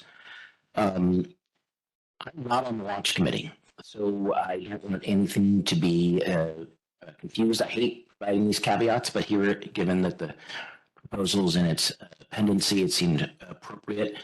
It's a public document, and so I'm hopeful that maybe the observations will still have value. I've heard transparency, information sharing and exchange, and accountability of the stakeholder process to the end result. And I think whether you prefer a more formal structure or like the ISO's flat structure, those are things that we should all be able to get behind. I will admit right up front, I think the CAISO historically has lacked that accountability element for stakeholders. And I want to maybe provide a little insights into that. So the ISO stakeholder process evolved around startup. It was formed out of whole cloth over a period of 18 months with very active weekly or multiple times per week working groups who were hammering through not only governance, but technical systems implementation, everything. We think the regional discussions now rack up Southwest frequent flyer miles. It had nothing compared to CAISO startup. And it went straight from startup into energy crisis. It used to be, and David Rubin, who was here, could give a number, and if he texts me on my phone, I don't have it in front of me, he'll tell me what it was, but there used to be 2 or 3 tariff filings per month. The FERC didn't also order on the paper. They would set things for adjudicatory proceedings and settlement conferences and things like that. So every stakeholder, whether you're a generator or municipal utility, and IOU, pretty confident you were going to end up in a litigated proceeding on each issue. So there was no particular incentive to sit in a stakeholder room and cut a deal. You were going to go in front of a settlement judge, and the settlement judge was to say, go work it out, and a lot of times we did. So I think sometimes, frankly, I thought these things should be self-evident, and I looked around the room and I saw like maybe 2 or 3 people that were involved in that, showing how old I am. And it molded how the stakeholders approached the process. And for those that came and observed it, you observed it correctly. People were just talking past each other. People were talking at each other. They had no incentive to actually take into account other views and try to craft a compromise. So that is absolutely a fair criticism. And I think my personal view is it just evolved out of the way the ISO got going and the litigious nature and the fact that just the way FERC made decisions was different. We all ended up there in a hearing room somewhere, and we're forced to do it that way. So I think that's perhaps hopefully a little insight into how that culture evolved and how maybe it's been difficult to step away from it. Resource adequacy, believe it or not, I think is the first major issue I can think of where it was hammered out. And I can't recall whether it was in a stakeholder process or whether it was in a settlement conference, but it was when the first time where certain things were put out there as common positions for design, and everyone shook their head and said, yeah, we can get behind that. So as contentious of an issue as that was, it was one where it brought the stakeholders together to say, yeah, this should be a matter of state jurisdiction. How do you deal with the ISO's backstop rule? How do you set the planning reserve margin? How much can you import? All those nitty-gritty details were basically done in a consensus manner.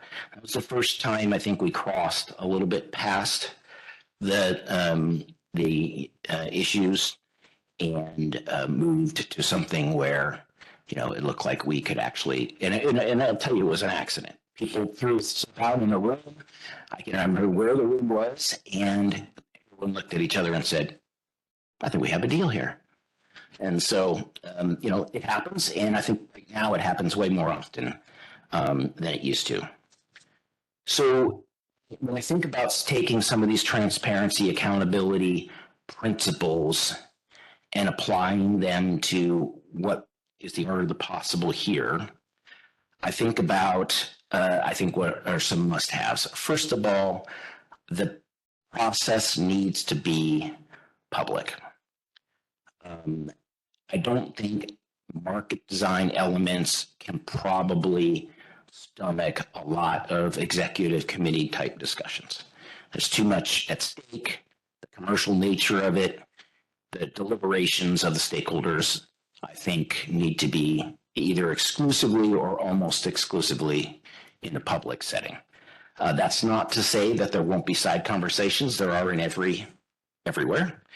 And in fact, that's an effective way to get things done and get consensus. But as far as the actual deliberative process of the stakeholder, I think it's necessary for that to be public.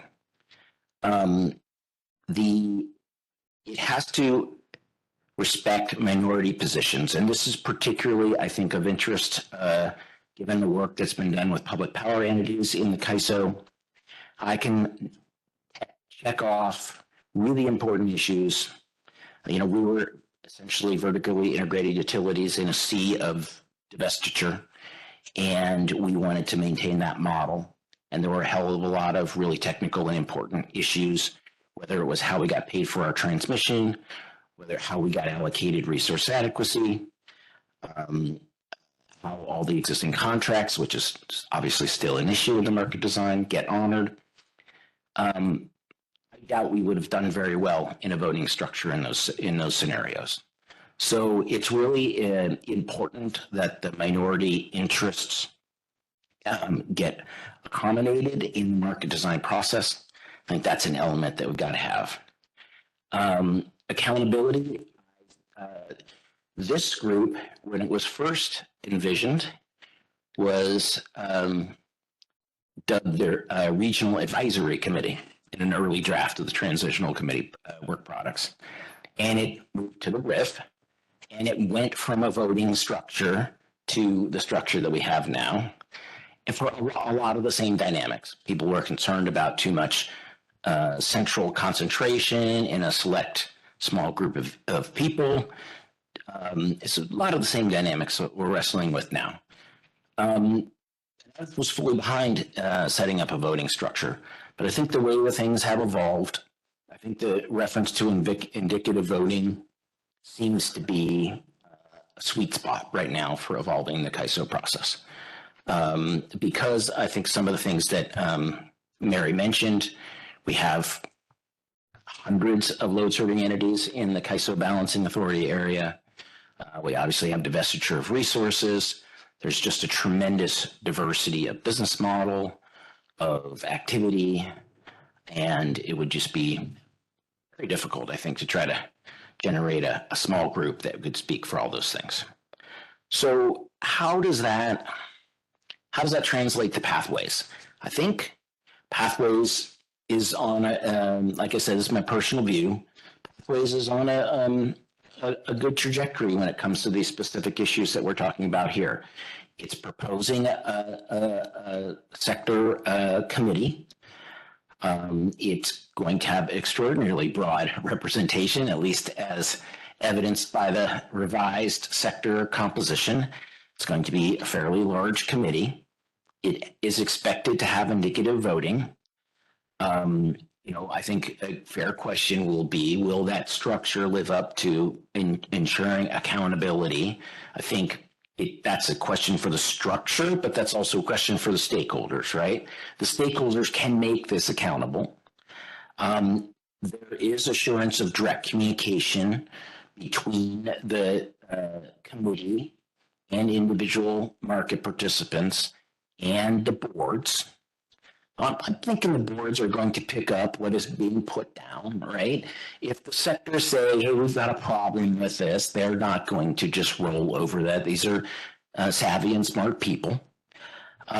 There is the indicative voting, but there is also a remand process, which I think I initially had some concerns with because of potential lack of a little efficiency there. But it's going to, I think, make the votes, even though they're indicative, a serious matter that people are going to have to pay attention to, not only the stakeholders when they cast them, but also the proposal when they're considered by the board. But, proof is in the pudding.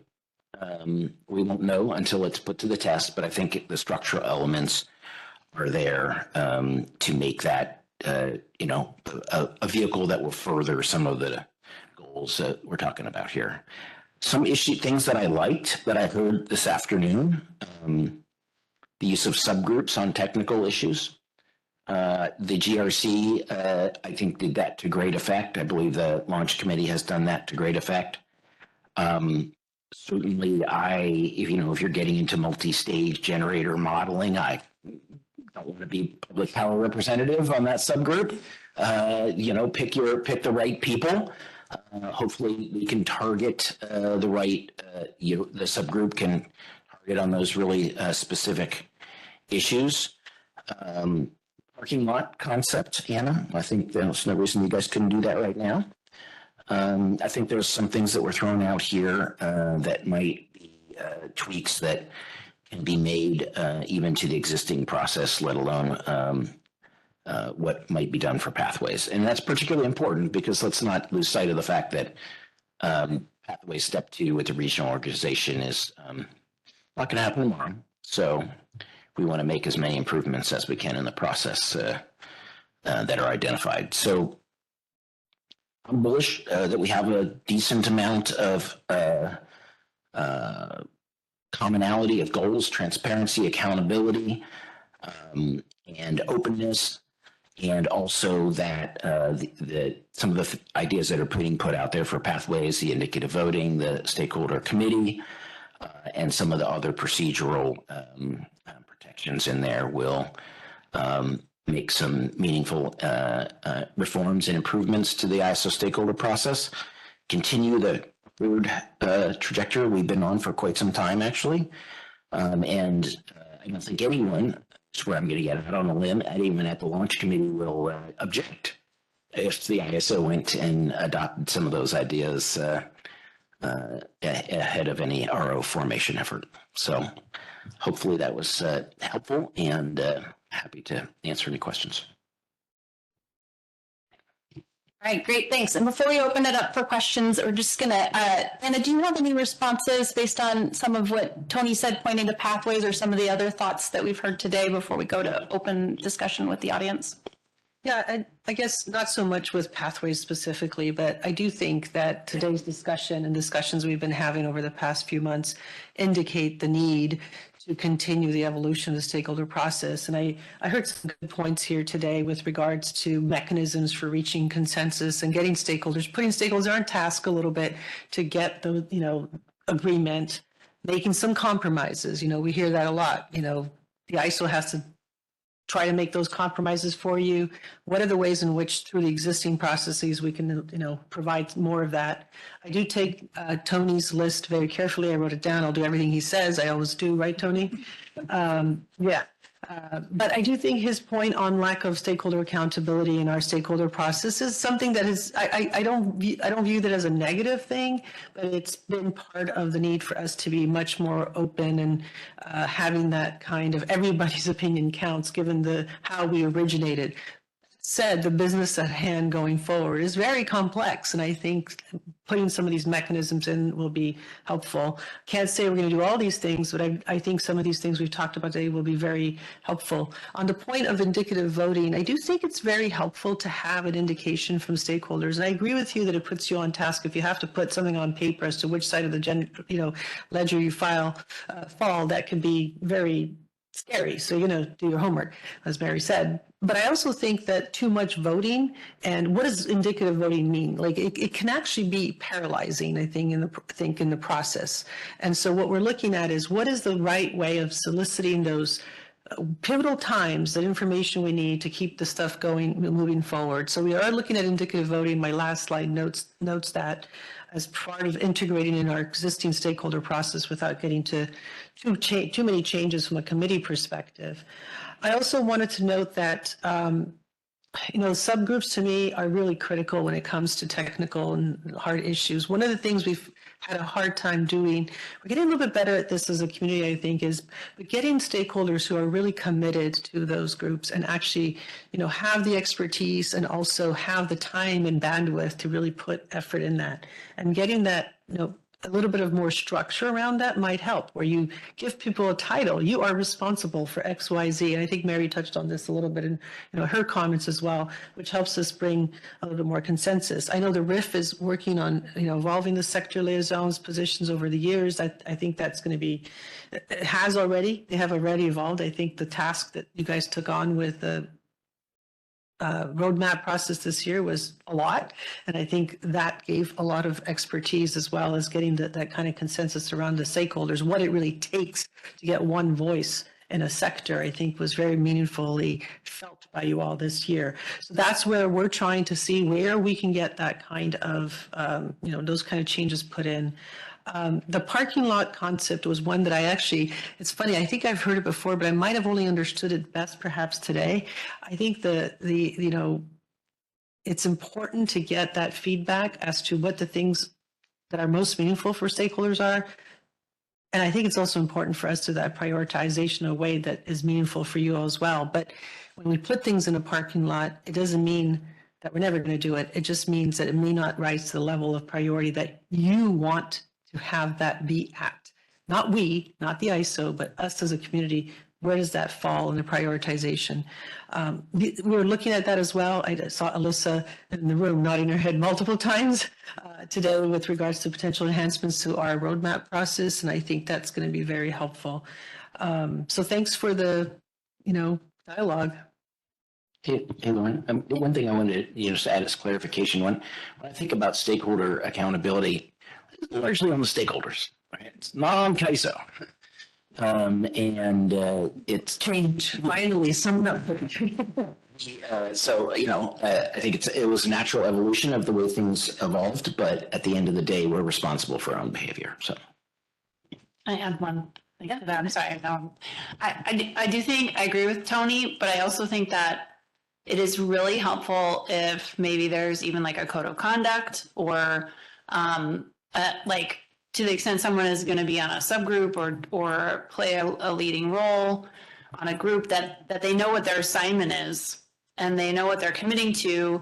And then also they know that whatever is produced in the subgroup is going to be presented to the bigger group and they know what's going to happen in the process. Because I do think one of the things that is hard of just sort of soliciting people to present whatever they want to present in kind of this come one, come all approach, like people can come in, they can spend a lot of time on their presentation. They can come in and make a presentation and then it can go nowhere, right? Theoretically. So I think just having like clear, defined roles, which is something that CAISO can do is also helpful for stakeholders to know what they're accountable for.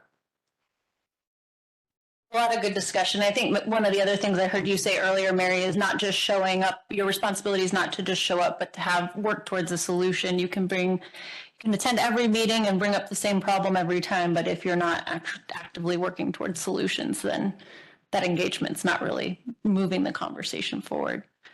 So let's now open it up to audience participation. Let's start with if there's any questions from the RIF liaisons, the EIM governing body members, or the CAISO governors. We'll see if we have, yeah, go ahead, Allie. I'll get things started. Thank you all. This is really great and excellent insight. And while we have the four of you available to answer these suggestions, I'm curious from a RIF-centric question. What your thoughts you may have on the evolving role of the RIF as stakeholder engagement processes that CAISO involve, and what sorts of future roles or transition development for the RIF you would see in the future.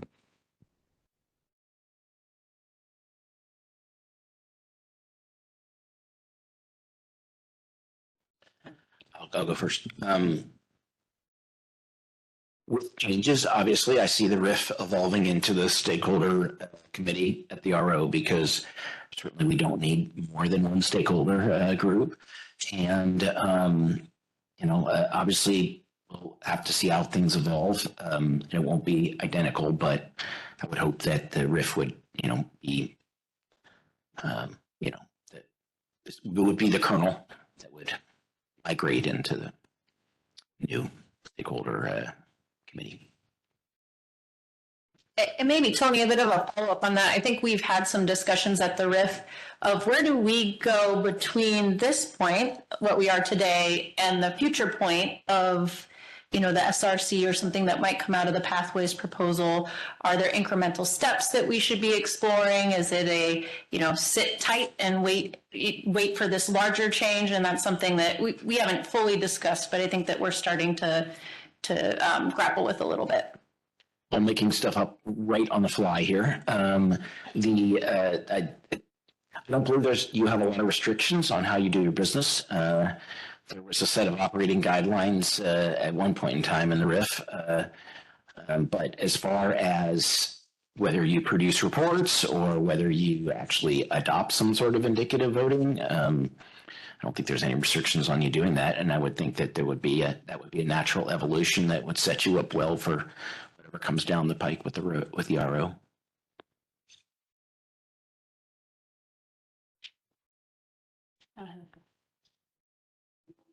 All right. Any other questions?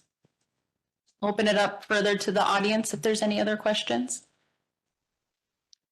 Maybe one other area, we've talked about it a little bit, but for the panelists, while we see if folks have other questions.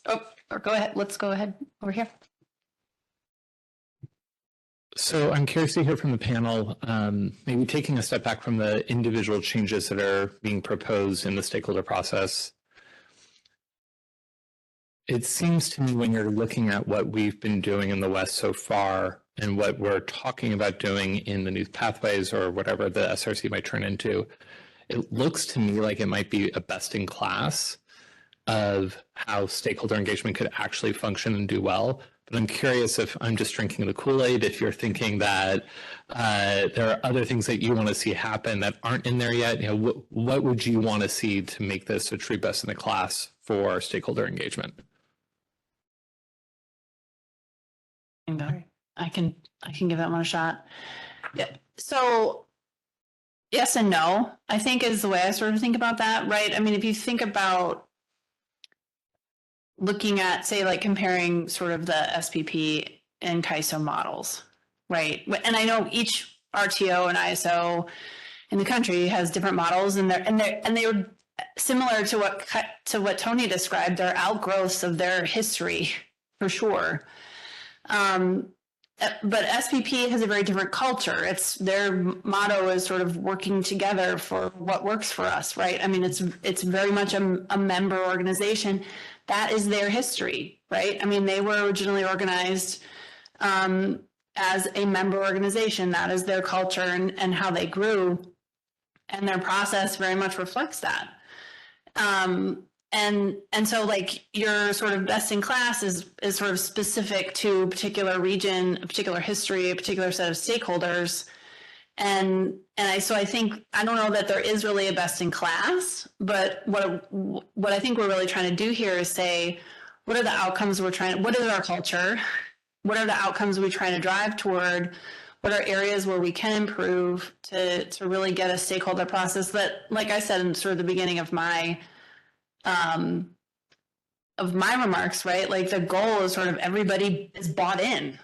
So there's not really a best in class, but there's the people who are participating in this process trust the process and trust the outcomes and are even if they don't like it, they accept it because they know the process works. So to me, best in class isn't the goal. It's really like figuring out what really works for the most stakeholders in that region, in that culture that we have.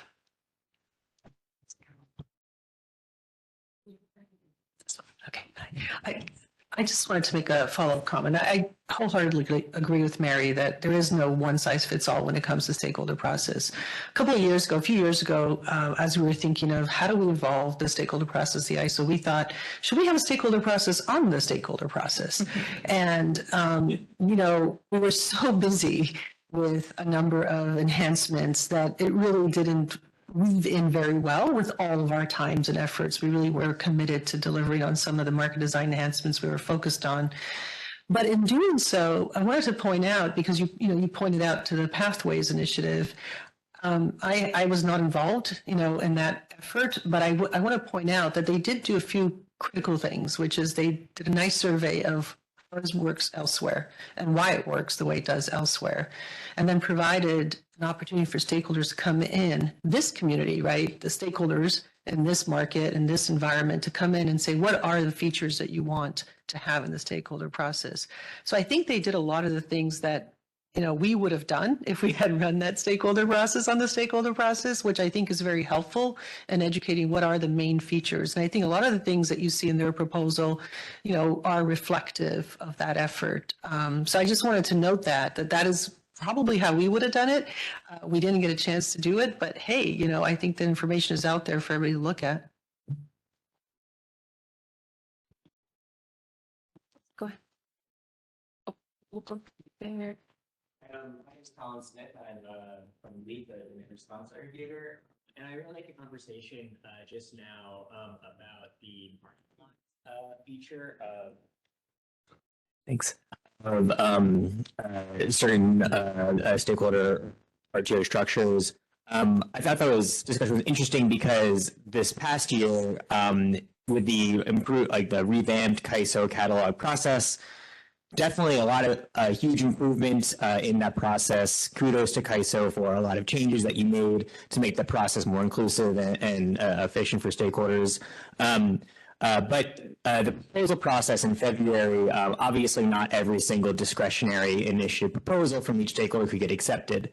And I think that there's uncertainty about if a proposal doesn't get accepted. Does that mean it wasn't the right time? Does that mean there were too many other proposals that just took priority and maybe you should apply or propose it again next year in whatever cadence we end up establishing for this proposal? Or was there something about that particular initiative proposal that didn't fit the sort of model of what KAISO would take on in the roadmap process? And so there's uncertainty there from stakeholders about whether they should keep kind of proposing the same proposals each year or take a different approach. KAISO obviously can't educate every single stakeholder about every single proposal they put forward, and I'm wondering how you think about the balance between making sure that people understand why a specific proposal gets rejected and how they should go about it differently, and the capacity constraints at KAISO about making sure that that education is there.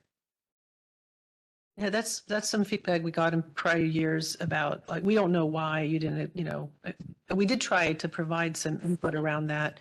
This year we are going to, with each and every one of the items, provide a response as to why it didn't make its way onto the roadmap for next year. And where it could or could not exist. We were actually fortunate this year to be able to find a place for many of the issues, even the non-discretionary items, if you wish, in existing stakeholder forums, because we already have established a number of places already to do that. So you'll see that kind of responsiveness on each and every specific item. I know Amelia is going to talk a little bit about this, so I'll let her speak to it a little bit more, but that's our goal, is to provide you a response to each and every one. The response could be, you were the only one that liked it and nobody else wanted it, so we're just not, I mean, it could be something that is not, hey, your proposal was not generally to the benefit of the market, and we're going to focus on these things. But it could also be that it may be, it just didn't fit right now. It might fit in the future, so we'll just keep it in the hopper. But it's that kind of responsiveness we want to provide. Hopefully, when you see the next version, you'll get that. And I'm looking forward to hearing back from you all whether that's the right tone with what you're looking for in the responses. Thanks, Anna. I think, Jonathan, let's take your question and we'll go ahead and close this out. Thank you. John Rumble from Southern California Edison. The evolution of the RIF to the SRC appears, and probably more than appears, really puts the RIF or the new SRC as one of probably two central players in the stakeholder process, which I think represents a pretty big evolutionary step. Good or bad, I'm not sure. And Tony, you had mentioned that the RAC previously maybe contemplated something more like what the SRC may be. I'm wondering, especially with the potential increase in the size of SRC, what folks' views are on the sort of introduction of this probably more formal role for the SRC as, I don't want to say gatekeeper, but it comes close to that sort of role, as the catalog process, the issues process really has to go through the SRC before it gets into a stakeholder process. I'm wondering, is that intentional? Obviously it's intentional, but what people's views are on how that may come to pass, or this.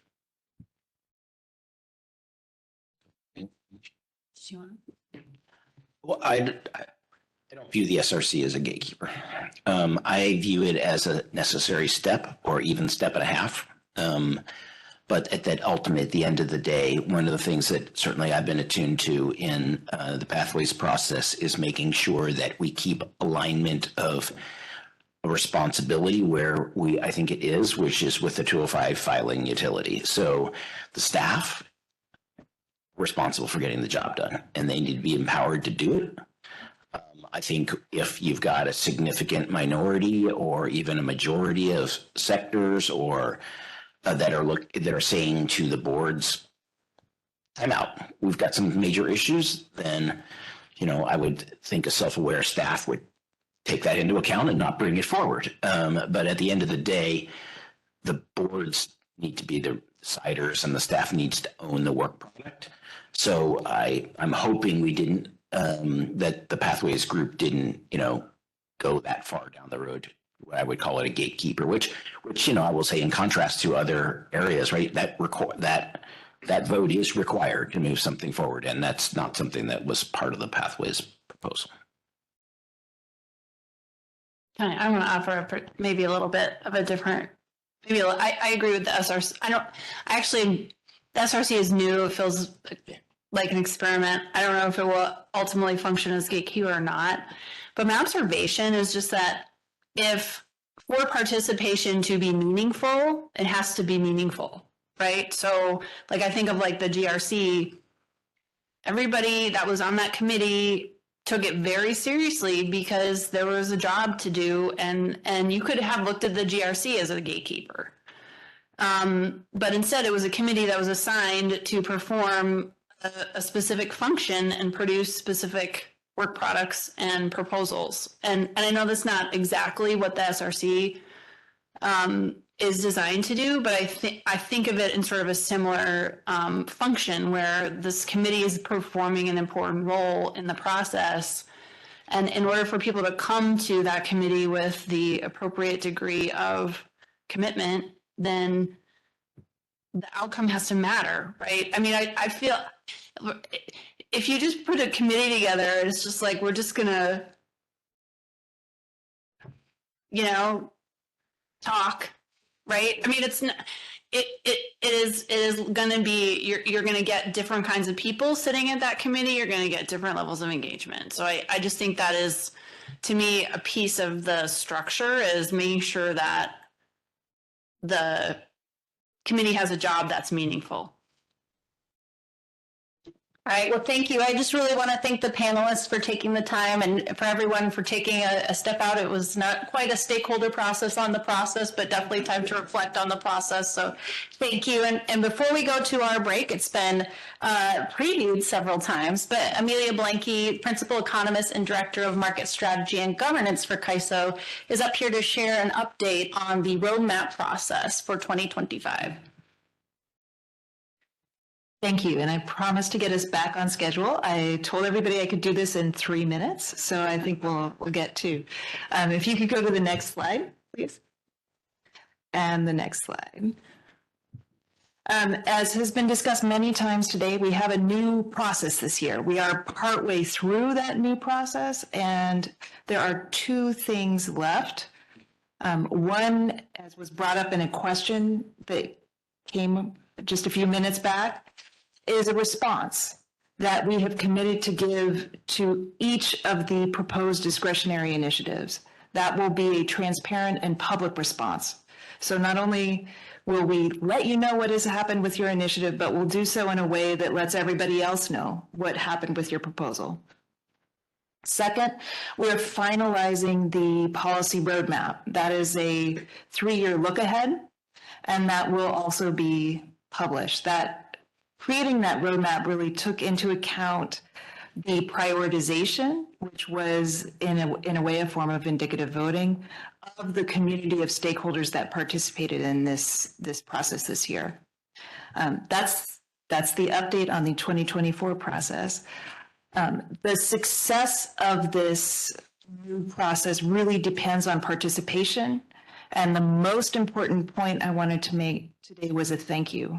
Thank you to many of you that I see in the audience today for your participation in proposing things, and a tremendous thank you to the RIF for being an organized group of stakeholders participating as a representative of aggregated opinion of stakeholders and doing some of that prioritization within each of the sectors before bringing that into the process itself. We are starting the 2025 process in January. One of the pieces of feedback we've gotten from these processes is that they're very quick and very fast. It takes time for each of you within your own organizations to generate a set of proposals and to prioritize those within your organization. And then for an organization like the RIF, it takes time to prioritize across the sector. I'd like to encourage all of you to start now on what you would like to propose for 2025. Finally, and I think I'm still under 3 minutes. Finally, we are taking comments on the process itself. We don't have a formal process to do that, but if you do have feedback on the CAISO's discretionary initiative catalog process, please feel free to reach out to me directly and provide that. We're looking at any suggestions for making that process more open or more effective for all of you who are participating. And with that, thank you very, very much. All right. Yeah, I think you get the record there. That was perfect. Thanks, Amelia, very much. And thanks again to our panel. We'll take a break. I think, Meg, we're back at 3:15. Is that right? For the CRR panel. And so hope to see you back at 3:15. So welcome to the Regional Issues Forum panel on CRR reform and application in regional markets. Congestion revenue rights play a crucial role in how market participants manage congestion risk within their portfolios. I can tell you with my own personal experience as an IPP, CRRs are very important for us when we are looking at risk in our portfolio. So today we will begin with a brief review of CRRs. And those of you who had dialed into the last month's CRR discussion, we are just picking it off from where we left. Today, what we will start is we'll start looking into the issues which were identified by stakeholders with the CAISO's CRR management approach and the proposed reforms in the discretionary policy initiative roadmap. The second presentation will cover congestion management in the EIM, including curtailment practices across market seams and high-level overview of EDAM congestion management. And the last presentation will include congestion valuation in bilateral and energy-only imbalance markets, congestion rent allocation in RTO ISO markets, and a high-level overview of the Markets Plus approach for the congestion revenue allocation. With that, let me pass it on to Scott to kick us off. Great. Thank you, Raul. As Raul said, I'm Scott Olson. I am the Director of Western Markets Policy Regulatory at Avangrid Renewables.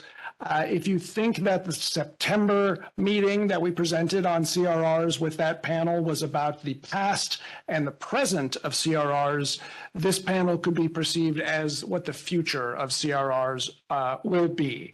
Certainly a lot of changes being considered. That will be our first speaker, as Rahul mentioned. And then we're going to talk about how can congestion revenue play a role in a future regional market.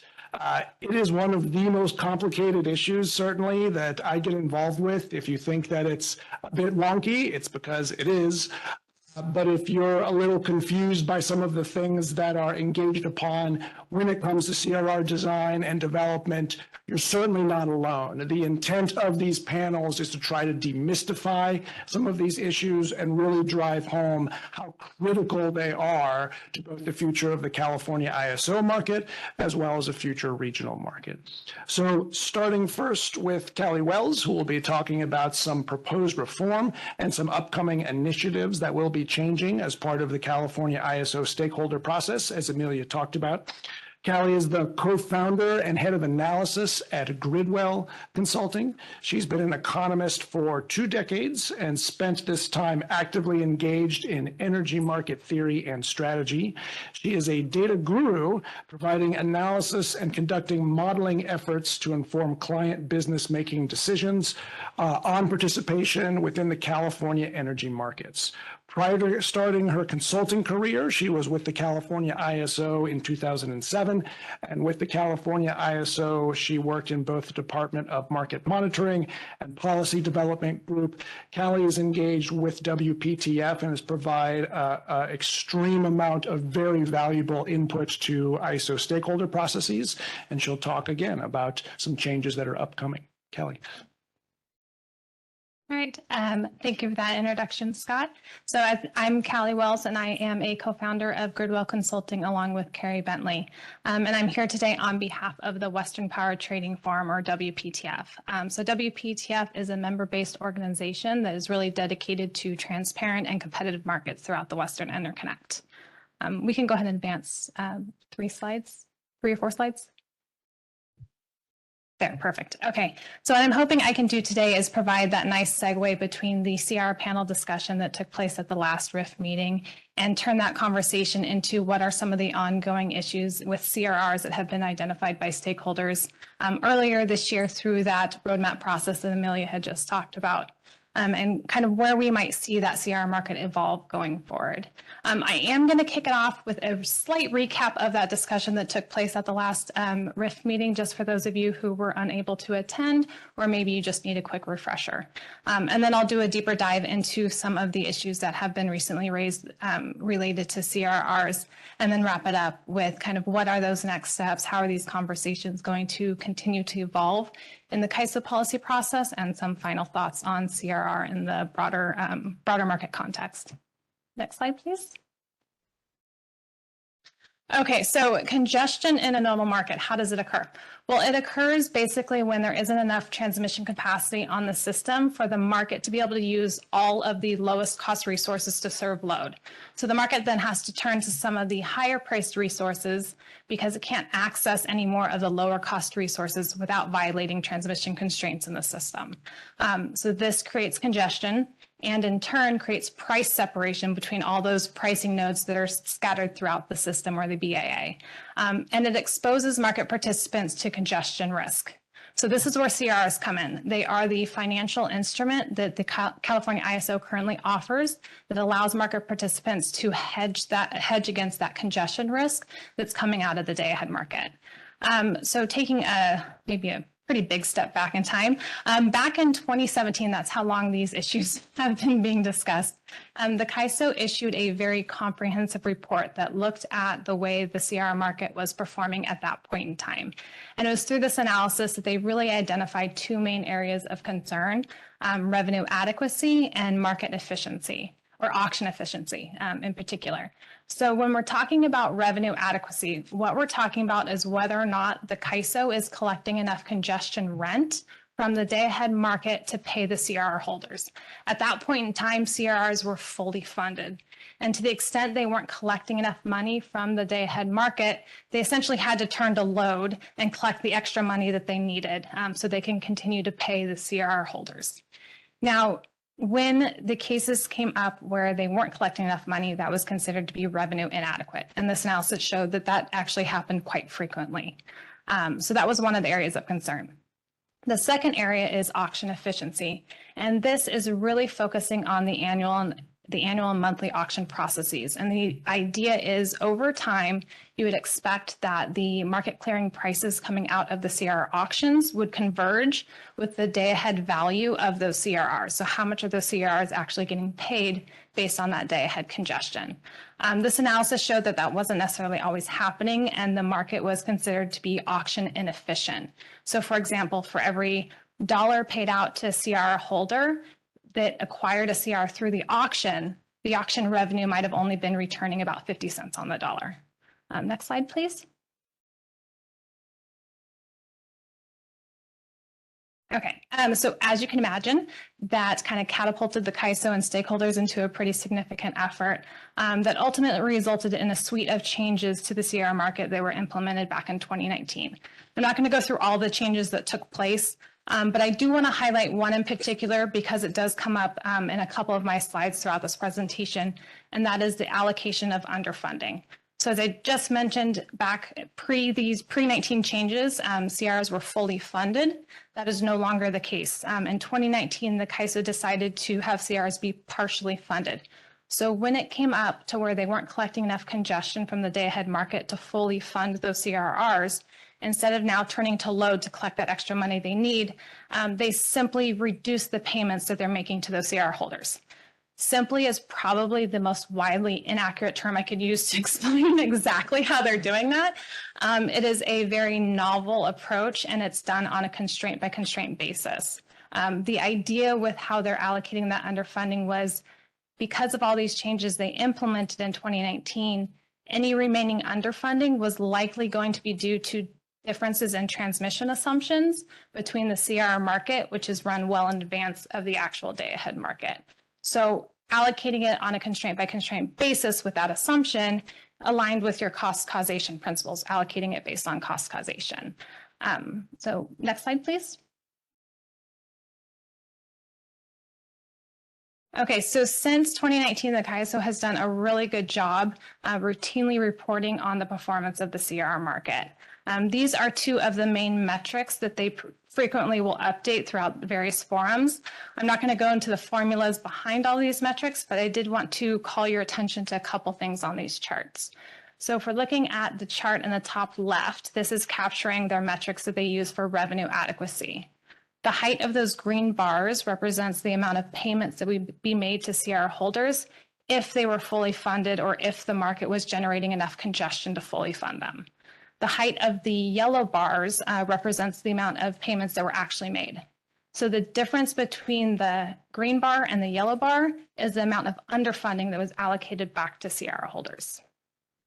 So the chart in the bottom right is capturing that auction efficiency metric. And basically those purple dots there, those are the ratio of the two bars in the chart. So essentially that purple dot is the ratio between the auction revenues that are generated relative to the CRR payments made to CRRs that were acquired through those auction processes. So whenever that dot is above 100%, it means the auction was essentially efficient or maybe more than efficient. The concern, though, is when that dot is well below 100%. That means that those auction prices are not converging with the value of the value of those CRRs. Just a side note, we wouldn't ever really expect those to fully converge to 100%. That's because when you're participating in an auction like a CRR auction, you're going to price in risk. You're going to price in the time value of money. So we wouldn't ever expect that to actually hit 100, but you would, generally speaking, expect those two numbers to converge. Okay, next slide, please. Okay, so we are sitting here 5 years later. We have about 5 years worth of data to go back and look at and see how well those changes are actually functioning in the market and if they're functioning as intended. This has allowed the CAISO and stakeholders to make some key observations, kind of, hindsight's 2020. So these are just some of the larger observations that have been made since those changes have been in place. And the first one is because of the way that underfunding is allocated back to CRRs, this has actually caused CRRs to be more volatile and risky to hold. I'm going to get into that in a little bit more detail on one of the issues that have been raised. So we're going to set that one aside for now. So those other two observations here are going back to those two main metrics, the revenue adequacy and auction efficiency metrics. Generally speaking, we've seen an improvement in both of those over time. So that means that the changes that went into place are helping those two metrics. That being said, though, when you look at the revenue adequacy, we are still seeing actually quite a significant amount of underfunding when you're looking at the constraints that still remain underfunded. And with all the changes that were put into place, again, the idea was any remaining underfunding is likely due to differences in that transmission assumptions that were made between the CRR market and the day-ahead market. You can't ever perfectly predict that, no one can. But to still have some constraints be about 40% underfunded seems pretty significant. Almost makes you start to wonder if there's other drivers that are contributing to this underfunding that need to kind of be discussed. The other one, when we're moving towards auction efficiency, again, this number is improving. Pre-2019 changes, we were talking 50 cents on the dollar. Now it's roughly around 65 cents on the dollar. But that value still does vary quite a bit depending on the level of congestion in the day-ahead market. Next slide, please. Okay, so similarly, CRR participants and stakeholders have had 5 years now to really evaluate how well those changes are working in terms of their ability to use CRRs as a hedging tool, right? That's the role that it plays in a nodal market, is their ability to hedge against that congestion risk. And so it was through the annual roadmap policy process earlier this year that a lot of these stakeholders started raising specific issues for the CAISO to consider. I'll get into each one in more detail in upcoming slides, but for me, it was really interesting when I was listening into those conversations and hearing all the other stakeholders present these issues, that a lot of them did start out acknowledging that CRRs have become more volatile and a little bit more riskier to hold pre-2019 changes. And there really seemed to be this growing need or want to make sure that we continue to improve the CRR market as we know it today to get those CRRs in a way that they can continue to be used as an effective hedge. Next slide, please. Okay, so jumping into the specific issues that were raised by various stakeholders, and I am presenting issues that other stakeholders discussed and raised during that policy roadmap process, so I really hope I can do them justice. This first one, though, was raised by WPTF, and this is getting back at how the allocation of underfunding is occurring in the market today. So again, it's being done on that constraint by constraint basis, but in doing so, it's actually increased the volatility and risk of CRRs. And in some cases, has actually caused CRRs to flip from a hedge to a liability. So this chart here is really just intended to give everyone an idea of the magnitude of risk that comes with holding CRRs now.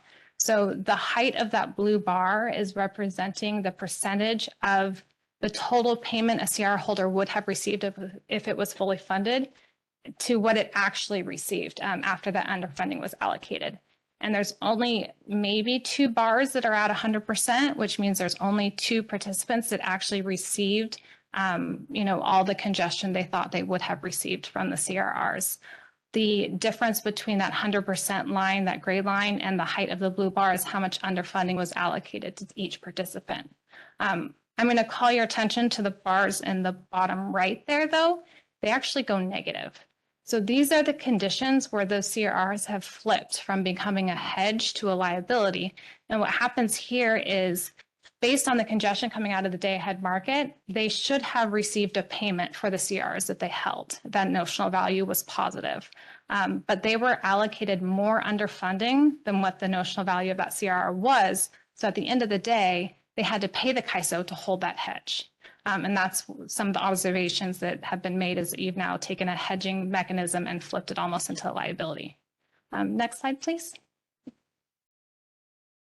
So through these, through the policy roadmap process, when participants were presenting these issues, obviously some ideas, were floated around as, okay, so how do we address this? What are our options? So in this particular issue, there's a couple different ways that one can go about maybe addressing the added volatility and risk with CRRs. And it's not a one or the other. You can do both. But the idea is maybe we look at how that underfunding is allocated, and we see if there's changes we can make to that methodology so that we do limit that volatility or risk. Maybe we place a cap on how much underfunding is allocated so it doesn't become a liability, or use some of the surplus that's generated a little bit more broadly to help offset the underfunding before we allocate it. The other aspect, or the other angle that you could address this issue, is making sure there isn't a missing money problem. Is the CAISO collecting the congestion from all the entities that are actually using the transmission system in the market?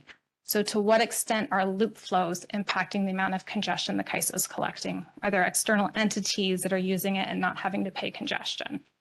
So getting at maybe the CAISO should be collecting more congestion than it is today. Next slide, please. Okay, so pivoting to another issue that was raised. This one really gets more at whether or not the CR product aligns with the operational need of using that hedge. And when this issue was presented, it was looking at it mostly from a load perspective, or a load shape, and how the CAISO's load or demand curve has evolved over time. So CRRs are defined by time of use. You can have an on-peak CRR and you can have an off-peak CRR. And the on-peak CRR is a 16-hour block. So as everyone can probably imagine, with all the amount of renewable resources we have in our system, our demand curve shape has definitely evolved. And that 16-hour block from hour ending 7 to 22 no longer captures the peak hours, peak load hours on our system. So as an LSC, or even as a supplier, it's really hard to use a hedge that's a 16-hour block when it captures hours that don't align with your operational need. And this also might be part of the issue with the auction efficiency, because if you're having to value a CRR that doesn't align with your operational need, that's really hard to do. And you might be reflecting that through lower offers in the bid, in that auction bid. And like I mentioned, this was presented more from a demand curve perspective, or that load shape, but I think it also translates over into the generation profile as well. So the CAISO's market today tends to use different resource types during different times of the day. So it's solar and wind during your middle of the day. It's leaning more on your gas resources or your peaking plants during those net load peak hours. It's charging storage during the middle of the day to discharge them later on. So if you have a CR product that is capturing the 16-hour block, that doesn't really align with any of the generation profiles I just described. They're all shorter, or maybe chopped up a little bit more. So here again, from a supply perspective, it might be really hard to value the CRR and use it as a hedge if that time of use period doesn't align with when you actually need it. So this issue brought up the idea of maybe we create a super peak CRR. Maybe we think about the, one that only captures those top 4, top 5 net load peak hours and see if that helps align the product definitions with when people actually need to utilize these as a hedge. Okay, next slide, please. Okay, so these are 2 additional issues that were raised.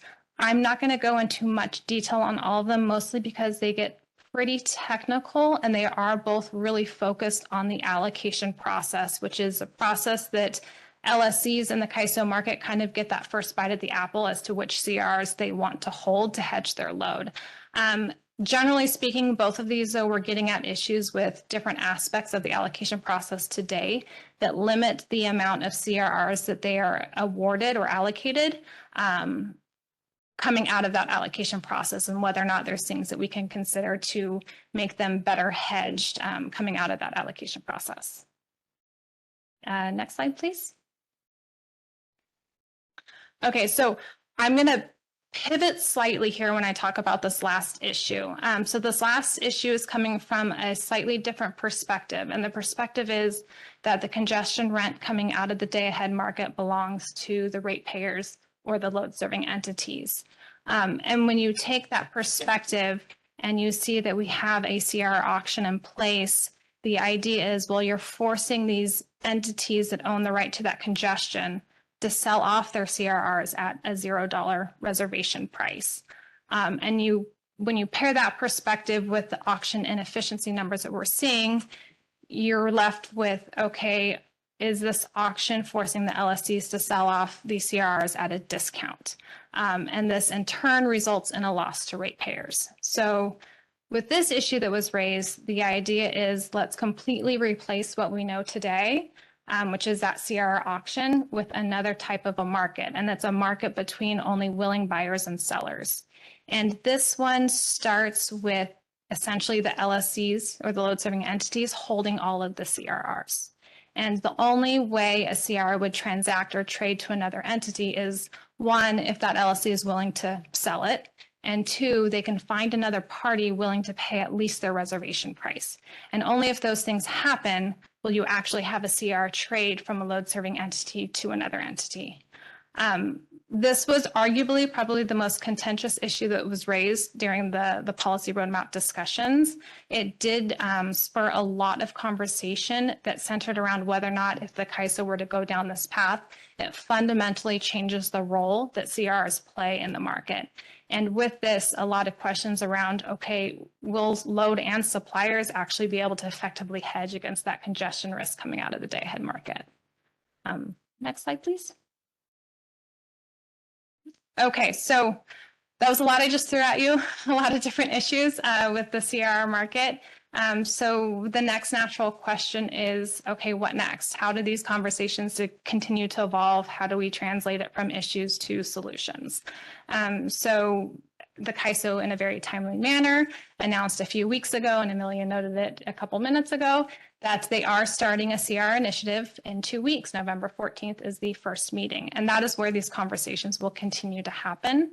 In a super nerdy way, one of the things I am most excited about is the CAISO is going to be presenting another very comprehensive report on the performance of the CR market post these 2019 changes.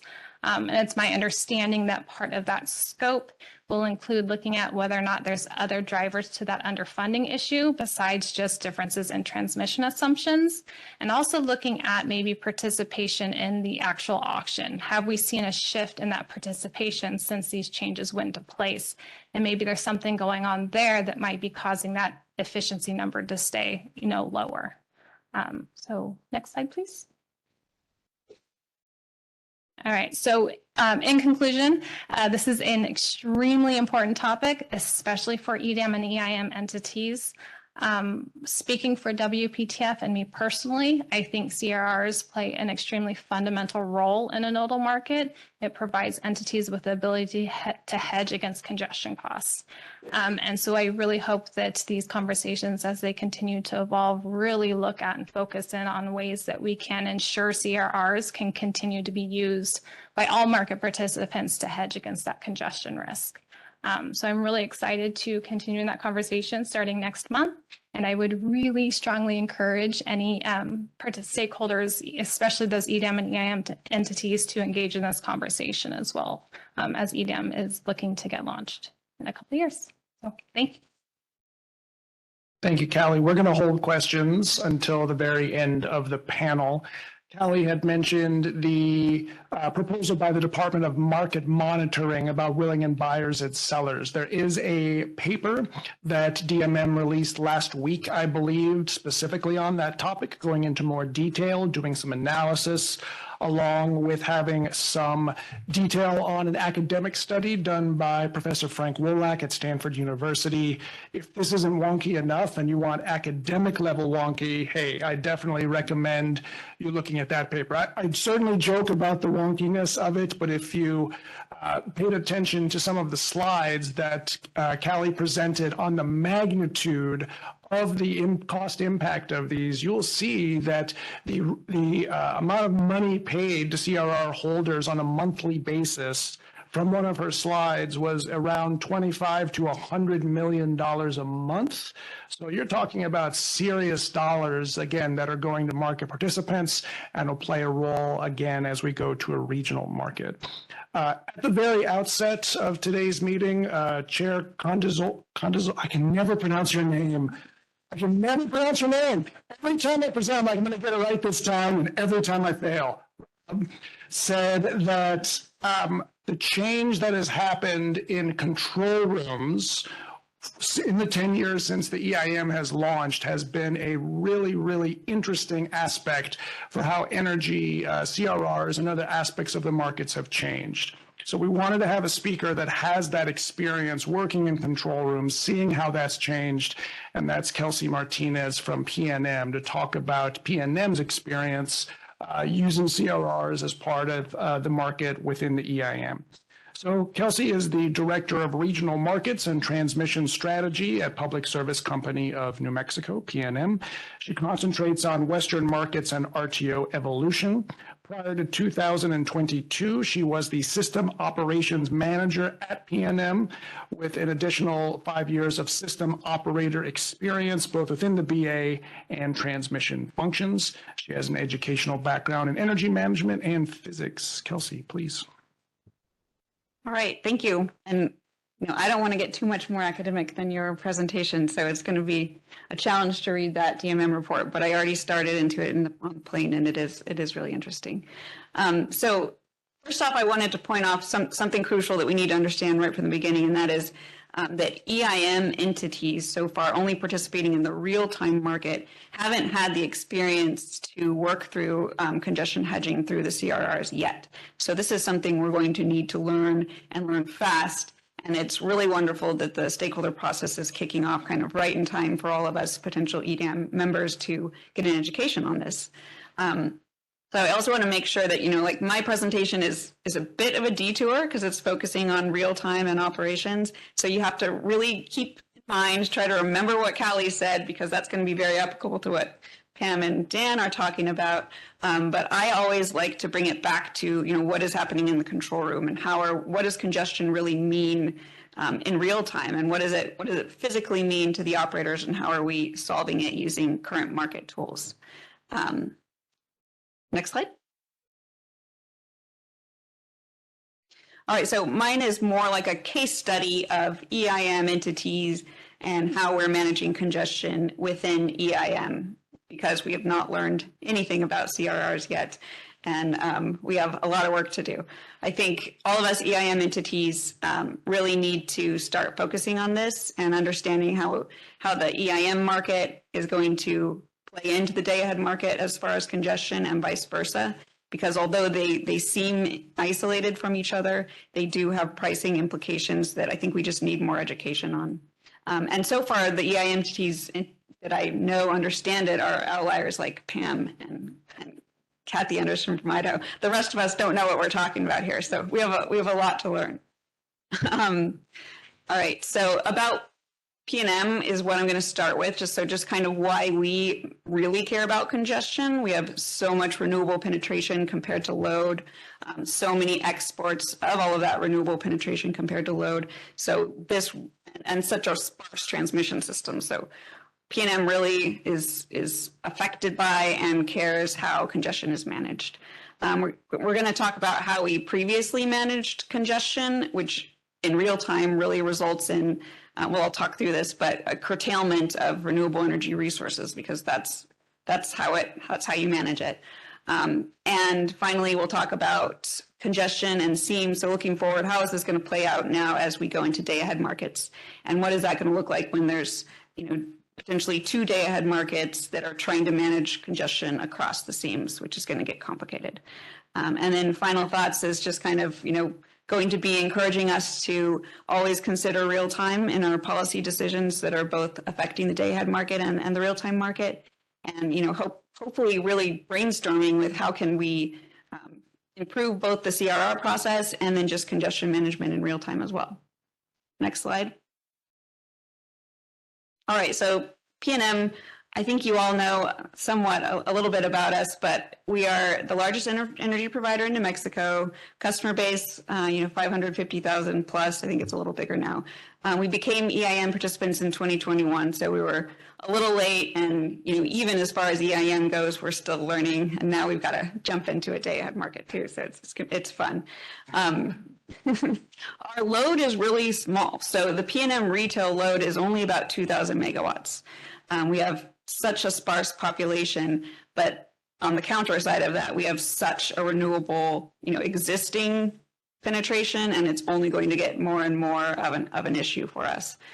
So the amount of wind and solar in our BA and in our footprint, and using our very sparse transmission system that was designed decades ago just to serve our tiny load base, is creating a huge issue with congestion in real time, and it will in the day-ahead market as well. We're vertically integrated, so P&M is trying to manage this from both a generation and a transmission and a distribution entity function. We are 65% carbon-free today, going to be 75% by 2026. Those aren't our goals, but we're exceeding our goals by a lot on those numbers. And so just main takeaway here is that we have a lot more wind exports than we do load, and a transmission system that wasn't designed to handle that. And we have learned a lot from existing market tools and how to handle this. Next slide. All right, so a lot of congestion arises on the transmission system, as you can see, because of all that wind, and most of that wind is not meeting New Mexico load, right? We only have 2,000 megawatts of load. So most of the wind is contracted to serve customers through very long-term point-to-point contracts in California, for the most part, and a little bit in Arizona. Some resources in New Mexico actually participate in CAISO's day-ahead market.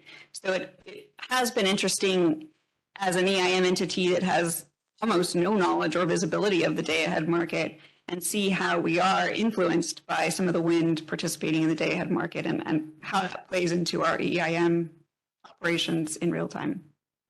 One point that's interesting is, CRRs are a day-ahead market product because most congestion is handled and solved in the day-ahead market. But I think that flips a little bit, especially when you look at as a state like New Mexico, because the more renewables we put on the system, the more uncertainty we're going to have in real time, and the more this is going to kind of become a dual day-ahead market and real-time problem in my eyes. So it's almost like we need to even evaluate, how are we doing the same type of analysis and maybe offering new products in the real-time market that could potentially solve those issues, because the ratio of congestion problems from day-ahead market to real-time may be dwindling.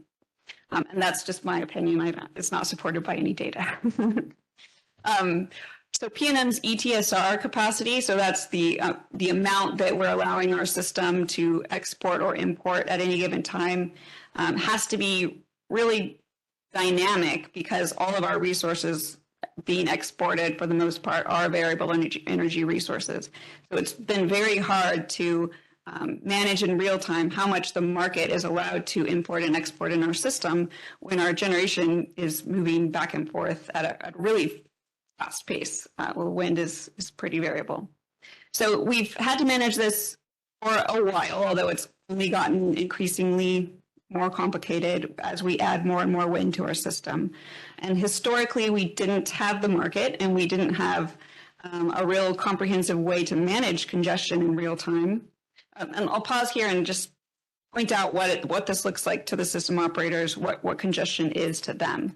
So for instance, in real time, congestion is simply a transmission system operating limit that is showing up in your contingency analysis as at risk of being violated for the next contingency. So system operators are always having to operate the system in an N-1 stable position. So our contingency analysis is looking at current topology and current power flow results and running that analysis and saying, if you lose this next line, you're going to overload these 4 additional lines. And you can't allow that to happen. And so you have to redispatch your generation or curtail generation. And that's what congestion looks like in real time in the control room. So the way we had to manage this historically was very manually, and it was pretty difficult, pretty inefficient, but it was a lot of phone calls. It was a lot of AGC setting changes on individual wind farm points, and basis curtailments, which are not at all dynamic and very time consuming for the operators. None of these were dynamic, right? These were all things that you could set, and then immediately the wind changes again, and you could allow more wind if you had time to make that. I mean, you could allow more flow if you had time to make those calls and change it. And it results in just so much fatigue for the operators, where the end result is that they kind of curtail resources to keep it managed without having to constantly go back and forth and change all of these generation outputs. And so it doesn't work. And it only became more and more difficult as we added more and more wind to our portfolio and hooked up wind that is not in our portfolio to serve California and Arizona customers. We got access to EIM tools in 2021, and it took us 2 or 3 years to figure out how to use them to help manage this. But there are still some issues with managing it in the market, which I'll describe on the next slide, but those are issues with contracts. So for instance, renewable energy resources are oftentimes serving really large load customers, and they come with very specific contracts about how you can curtail them. So for instance, these contracts often force you to put curtailments into a bucket of either being a reliability curtailment or an economic curtailment. And this does not work in operations any longer because the only way to effectively manage these curtailments dynamically is with the market tools. And that's a great way to manage them. But those are not very clearly in a reliability bucket or an economic bucket because they are using economics to fix a reliability issue. So we've had to really come up with some operating practices that describe what that kind of reinvent what a reliability curtailment is, what an economic curtailment is, and work with our large customer bases to try to agree on what those definitions are. Next slide.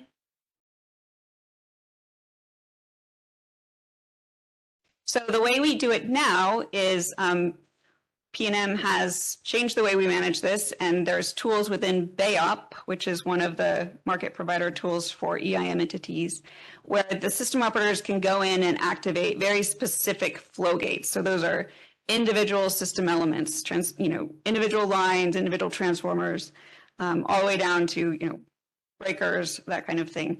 And it forces the market to consider that in what it considers binding. So instead of just using that ETSR number, which is kind of like an aggregated amount of what you can import or export as an EIM entity, activating specific flow gates in BAYOP versus the market to use that in their congestion management and to redispatch generation in respecting those flow gates that you've told it to look at. It's really a great tool, and it's allowing it's something that's much more aggregated, like the ETSRs, to look much more nodal and allow system operators to just apply congestion binding constraints on the elements that are creating a problem in real time. There's another aspect to that tool because, as I mentioned, the wind variability is so dynamic and so fast. The market calculation and the market dispatches can be anywhere between 5 and 15 minutes behind. Well, the wind has already changed again by there sometimes.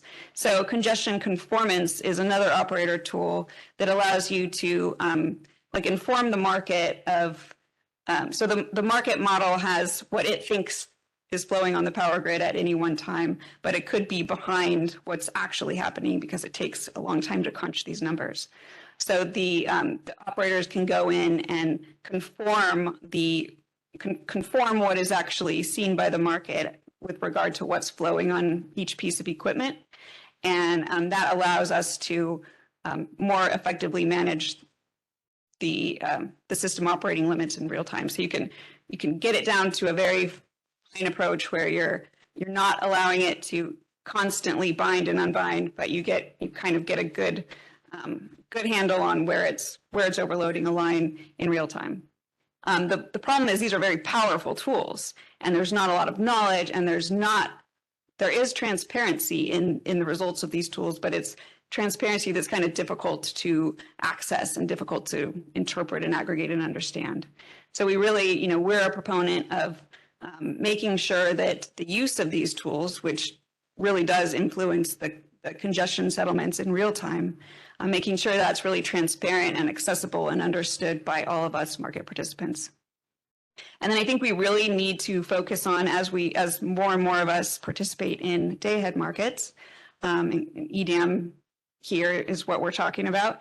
And I think there's just much more understanding needed between how the real-time congestion and the day-ahead market congestion play into each other, because there is an overlap, and the pricing in one market affects the other, which affects the other, and it just kind of becomes this very circular process of price formation issues.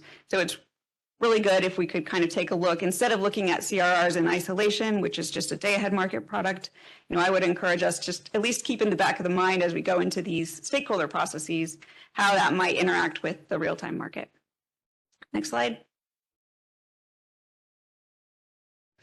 All right, now bad news is it's only going to get more complicated when there's more than one market, right? So just as PNM got a handle on these market tools and we were using them to dynamically manage curtailments on energy that's going from New Mexico to California, now we're kind of at risk of having another market right in between that, or market seams and other entities that could create the same problem that we could potentially see. And so I'm not exactly sure how that's all going to work and how it's going to work day one and how we can revise our processes to work better, year one, year two. But so those tools I just described, it's not clear to me how congestion, perhaps seen on the border between New Mexico and Arizona, activating those flow gates and needing to fix the flow gate with economic redispatch of resources in both, for instance, Arizona and New Mexico, the markets aren't going to talk to each other day one using that data. So those flow gate activations that we activate in EDAM are not going to be seen and redispatched in a different market.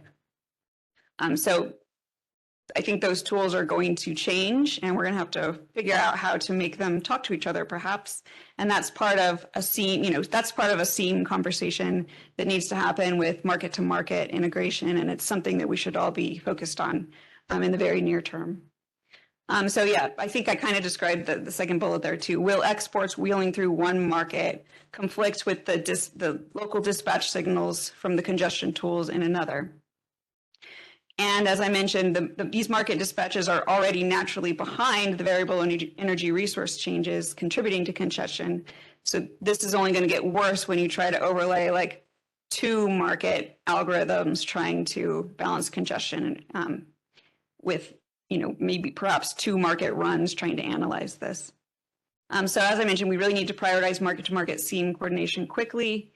And another thing that's different between the West and the East here is, and this is kind of related to loop flow, and so that's unscheduled flow. So the transmission, the generation does whatever it wants, and the energy flows on the path of least resistance. That doesn't mean it flowed where we told it to. And in the East, they have much more robust tools that look at unscheduled flow mitigation from a reliability perspective. So, in the West, it would look like something that WEC would put out, or something we would all agree on that wasn't a market tool, but more like a reliability tool. So I think that we should look at maybe developing more robust tools to look at unscheduled flow in the West. And I think then we would have a better understanding of how to move those tools into our market tools that could kind of build off of that. Next slide. So final thoughts, I think this is just really a summary. We have, PNM kind of has a unique experience because we have such a large VER exports with compared to our load and such a sparse transmission system. So I do think in some ways we could be a little bit of a preview to some of the challenges that other states might see when they add more and more renewables to their grid. I would say that, the use of the EIM tools has improved the efficiency and the management of curtailments of resources in our balancing area. So those are PNM resources as well as our transmission customer resources. More understanding is needed on the effects of congestion between day-ahead markets and real-time markets. And seams are going to make it a lot more challenging. So we've got to put on our learning caps here and try to get a handle on this before it gets even worse. And just as I mentioned, just if everyone can just kind of brainstorm and help figure out how to fix CRRs, yes, but how to fix CRRs with a broader market, not only focused on current day ahead market, but how does this affect the real-time market as well? And that was it. Thank you. Great. Thank you, Kelsey. So certainly in the real-time market, it becomes that much more complicated to deal with congestion. And that's really the intent of CRRs in the day-ahead market, to try to provide that hedge, provide a little bit more of that stability and assurance for the CRR holder that they will have some protection when it comes to some of these congestion issues.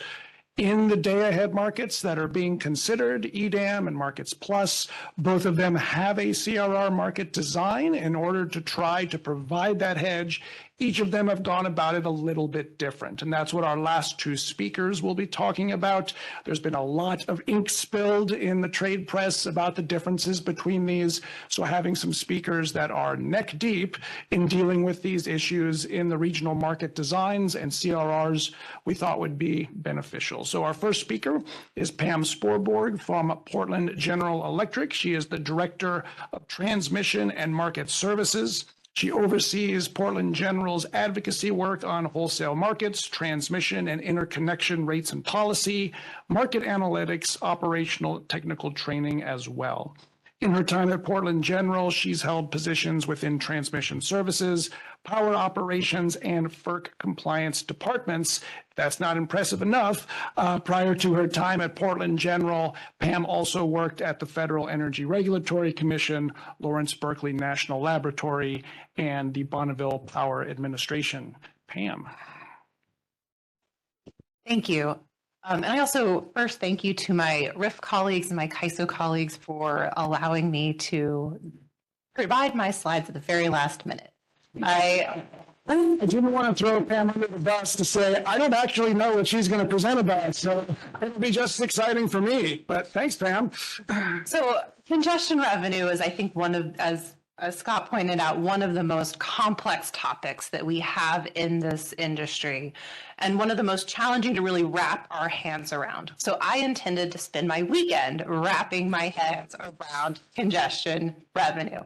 However, I was offered free tickets to the Portland Broadway production of Wicked, and so my daughter and I spent our weekend singing Defying Gravity her much better than me, and I did not work on this until the plane ride down here.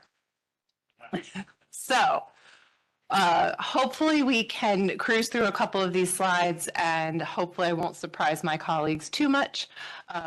But I think we need to really focus on, as Callie pointed out, there's a lot of challenges with the CRR market. I think it's important to really ground ourselves in the fundamentals of what congestion revenue is and how it gets allocated in the EIM today, so we can think about how to apply that allocation when we think about the extended day ahead market. Next slide, please. So this slide is just a little bit about Portland General Electric.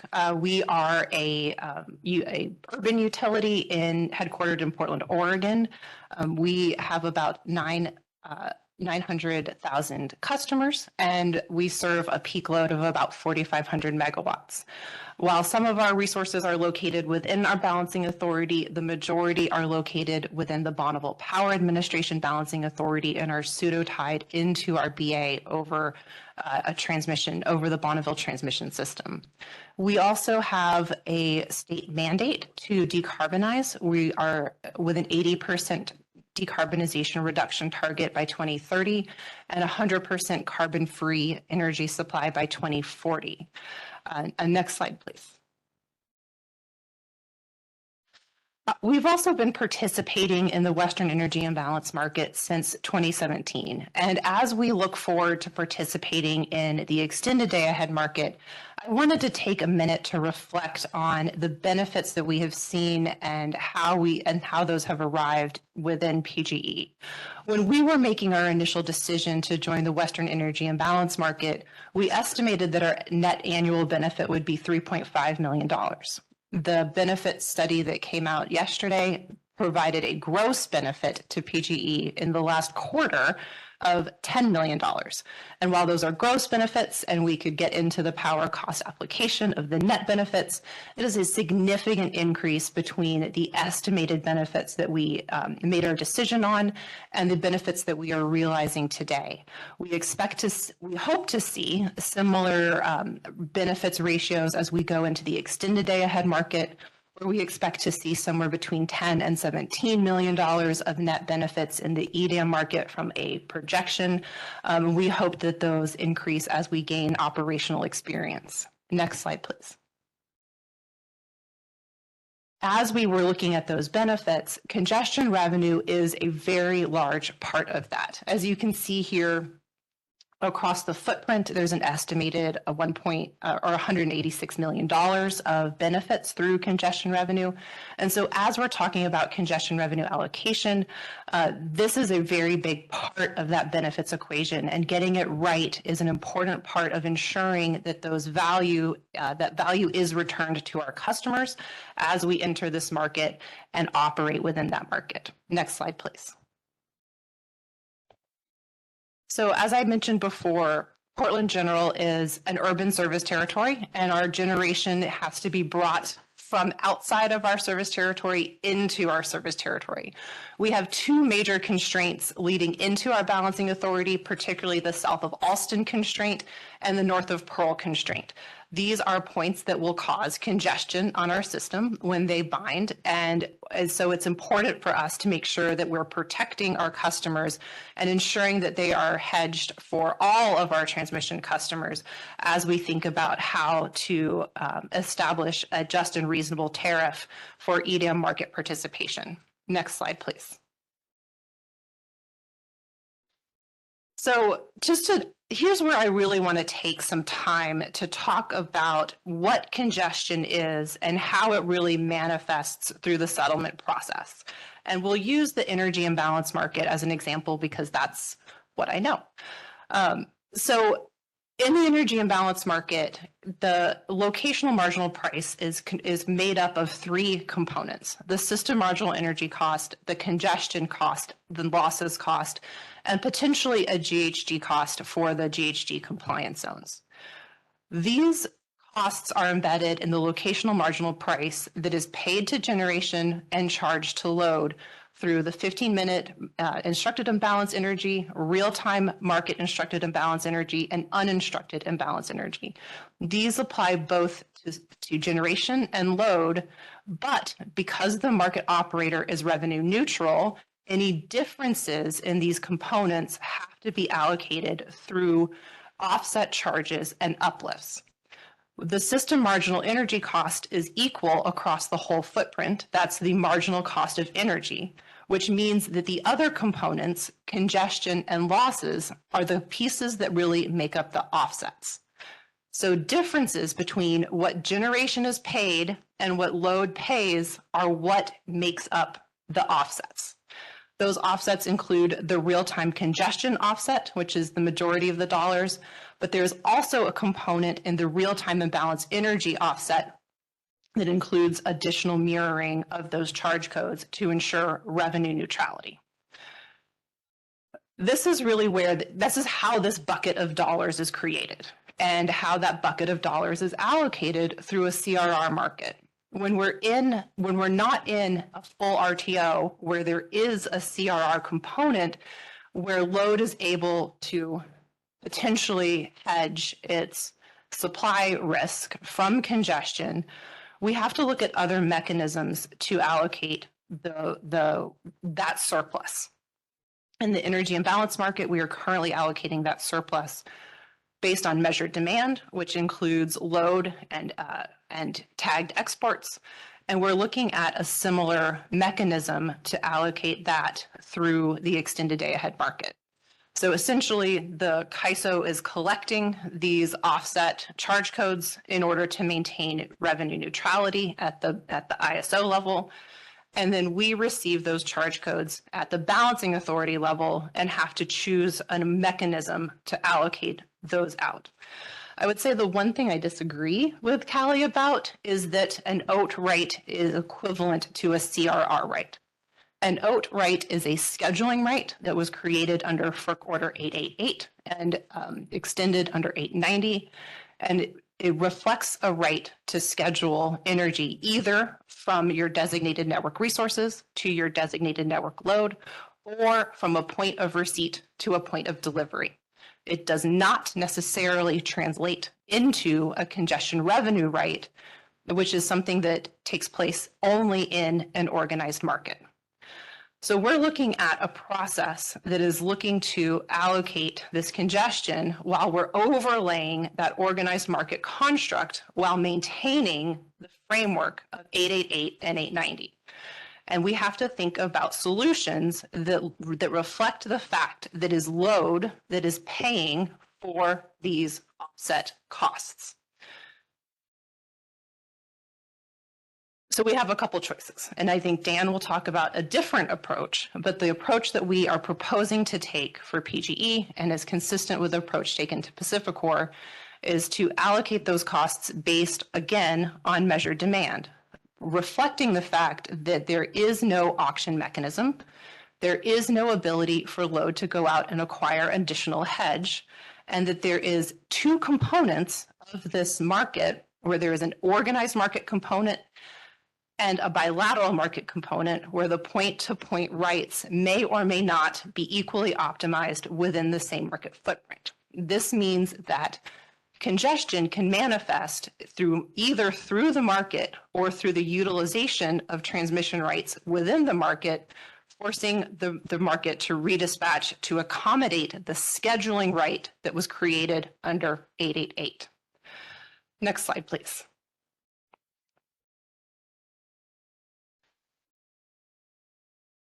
I think we'll maybe skip this one. This is a little bit, this is maybe where it's a little too technical. But so essentially, this just notes that when we're looking at the way these uplifts take place, they can be either a positive or a negative charge to generation or to load. They can reduce the marginal energy price, or they can be an adder to the marginal energy price, depending on whether that generation or load contributes to or relieves congestion. Next slide, please. And this is what, if I had spent my Sunday working on this instead of going to Wicked, I might have changed. So what I'm showing here is the net settlement really just within the offsets. And as I thought about it more this morning on the airplane, I think I would have included the LMP, the congestion components of the LMP for both generation and load here to look at the net settlement to really identify if there is a surplus or a deficit in different market intervals. The reality of congestion is that it is very small in the majority of the days and that it is very large when you have certain events that trigger binding price separation events. And I think in those instances, without the load's ability to really select and choose which pathways it wants to receive congestion revenue and congestion hedging on, you get into a situation where load does not have the tools within this market and within this transmission construct that it needs to really proactively hedge its position. What I really mean by that is that for really the last 10 years in the Pacific Northwest, and I'll speak to the Pacific Northwest system because I am not as familiar with the Southwest, but for the last 7 or so years in the Pacific Northwest, there has not been surplus long-term firm point-to-point transmission rights to deliver across different positions in the Northwest. That means that, and so then we have also sold surplus conditional firm transmission rights in order to deliver our generation to our load. While these are products that ensure delivery in most circumstances, it is not necessarily reflective of a hedge. It is not necessarily something that has been deemed simultaneously feasible, meaning that the congestion revenue across these paths would be revenue sufficient across all of these paths. And now we are even out of conditional firm. So if PGE today wants to go buy another transmission right to hedge my delivery from my Montana wind to my Portland load, I can't do that, which means that I don't have any tools left in this market that is overlaid on an 888 framework to actively hedge my load. So how do we think about that in the EDAM? The way that PGE is thinking about this is to really think about what is an equitable allocation of the total transmission rights, which is the total offsets, which are brought to the balancing authority from the CAISO's neutrality accounts. And then our proposal is to allocate that pro rata to measured demand, which is load plus E-tagged exports. We see this as a fair and equitable way so that the total congestion, regardless of path, considering my load can't choose any more paths to hedge, is adequately represented and spread, that the risk of congestion is adequately spread to all transmission customers. And all transmission customers have the opportunity to receive a proportional allocation of the surplus hedge that the balancing authority will receive through the neutrality accounts. Next slide, please.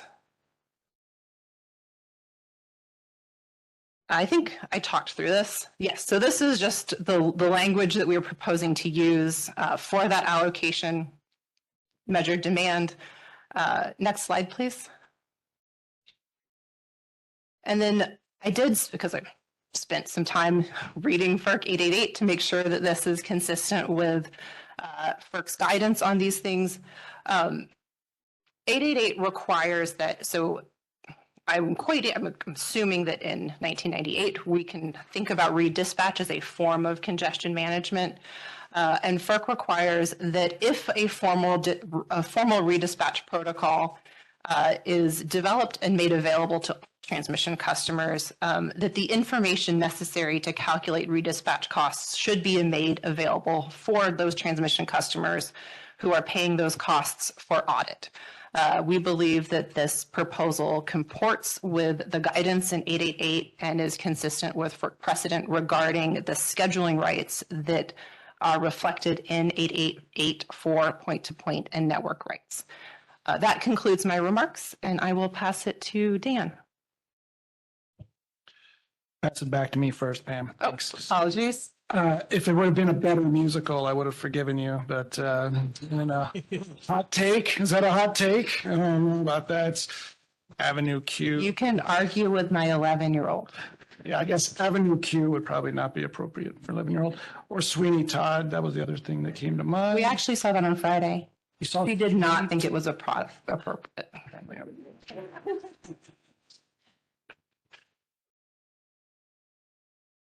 Apparently, I can no longer unlock my computer. Good, I'll probably maybe go over here. Might give it one more chance. Quick, fill it real fast.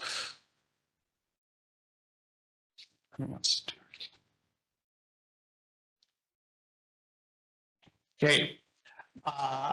Apparently I cannot unlock my computer as well as monitor a panel at the same time. So we'll go to Dan Williams, who again is someone who is very much an expert on the CRR design within the Markets Plus construct, a little bit different design than what has been proposed for EDAM, and Dan will provide that background and overview. Dan.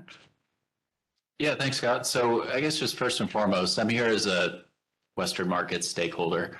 I have the fortune or misfortune of getting to participate in sort of all of the stakeholder processes in the West. And, because of that, have the opportunity just to, in this instance, be sharing some things that have gone on in the Markets Plus arena that might be helpful backstory for some considerations in EDAM, where a lot of the time that I've been in the Markets Plus stakeholder process, I've been translating things out of the CAISO design and taking those to Markets Plus and helping them understand what will be going on at their border. So I come at a lot of this and just without sharing the backstory that's locked away in Scott's computer, I come to a lot of this from a trading background, been in the industry for coming up on 20 years now, and sort of view everything through the lens of power supply operations. Going to the next slide. I joined the Energy Authority around a year and a half ago. And for those who don't know TEA, we are a company that's operating across the country. We're a not-for-profit entity, public power owned. Our whole goal is to go out and help clients within the public power community engage and successfully engage with wholesale energy markets. So we serve, as you can kind of see these pins all over the place, we serve entities that are community choice aggregators in California, serve PUDs up in the Pacific Northwest.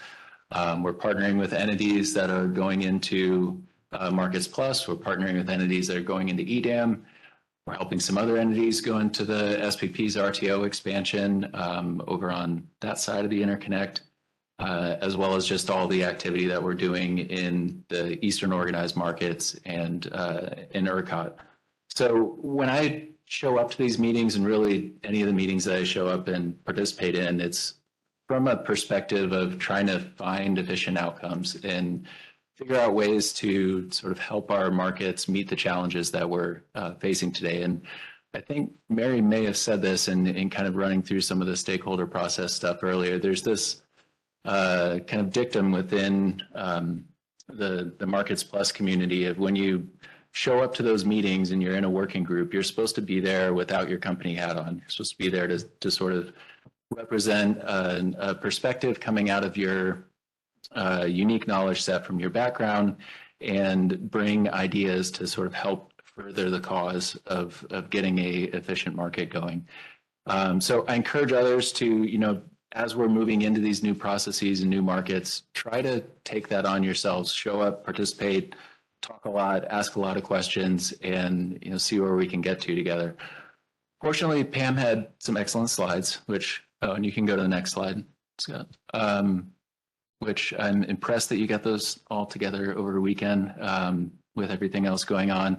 So I'll be able to skip through some of the things that I had in mind, but my goal was just to set a little bit of a background tone for what we're actually dealing with and trying to figure out how to equitably allocate congestion revenue in these new day-ahead markets where there's not a consolidated transmission tariff, where you're not converting physical rights into financial rights, as is happening with the RTO formation that SPP is doing or as happened with all the other organized markets.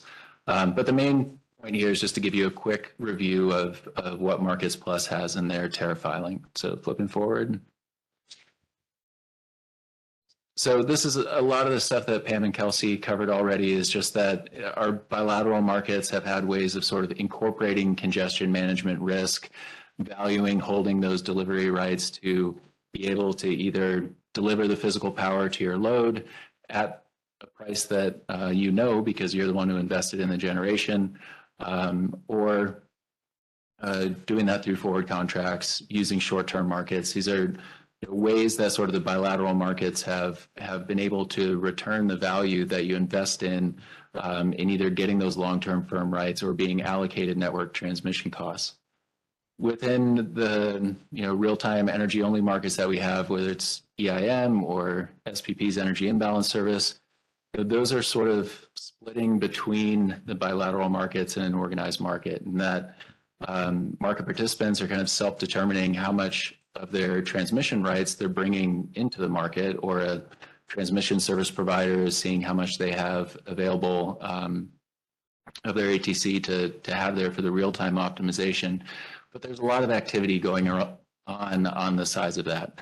And for paths like the California-Oregon intertie, that ends up having bilateral market activity going down to CAISO's intertie market, operating next to a subset of that path being used in EIM, and other portions of it being used in just in being able to flow longer term contracts or RPS eligible power or resource adequacy capacity down to California. So there's kind of this now need to move into a new paradigm. And next slide.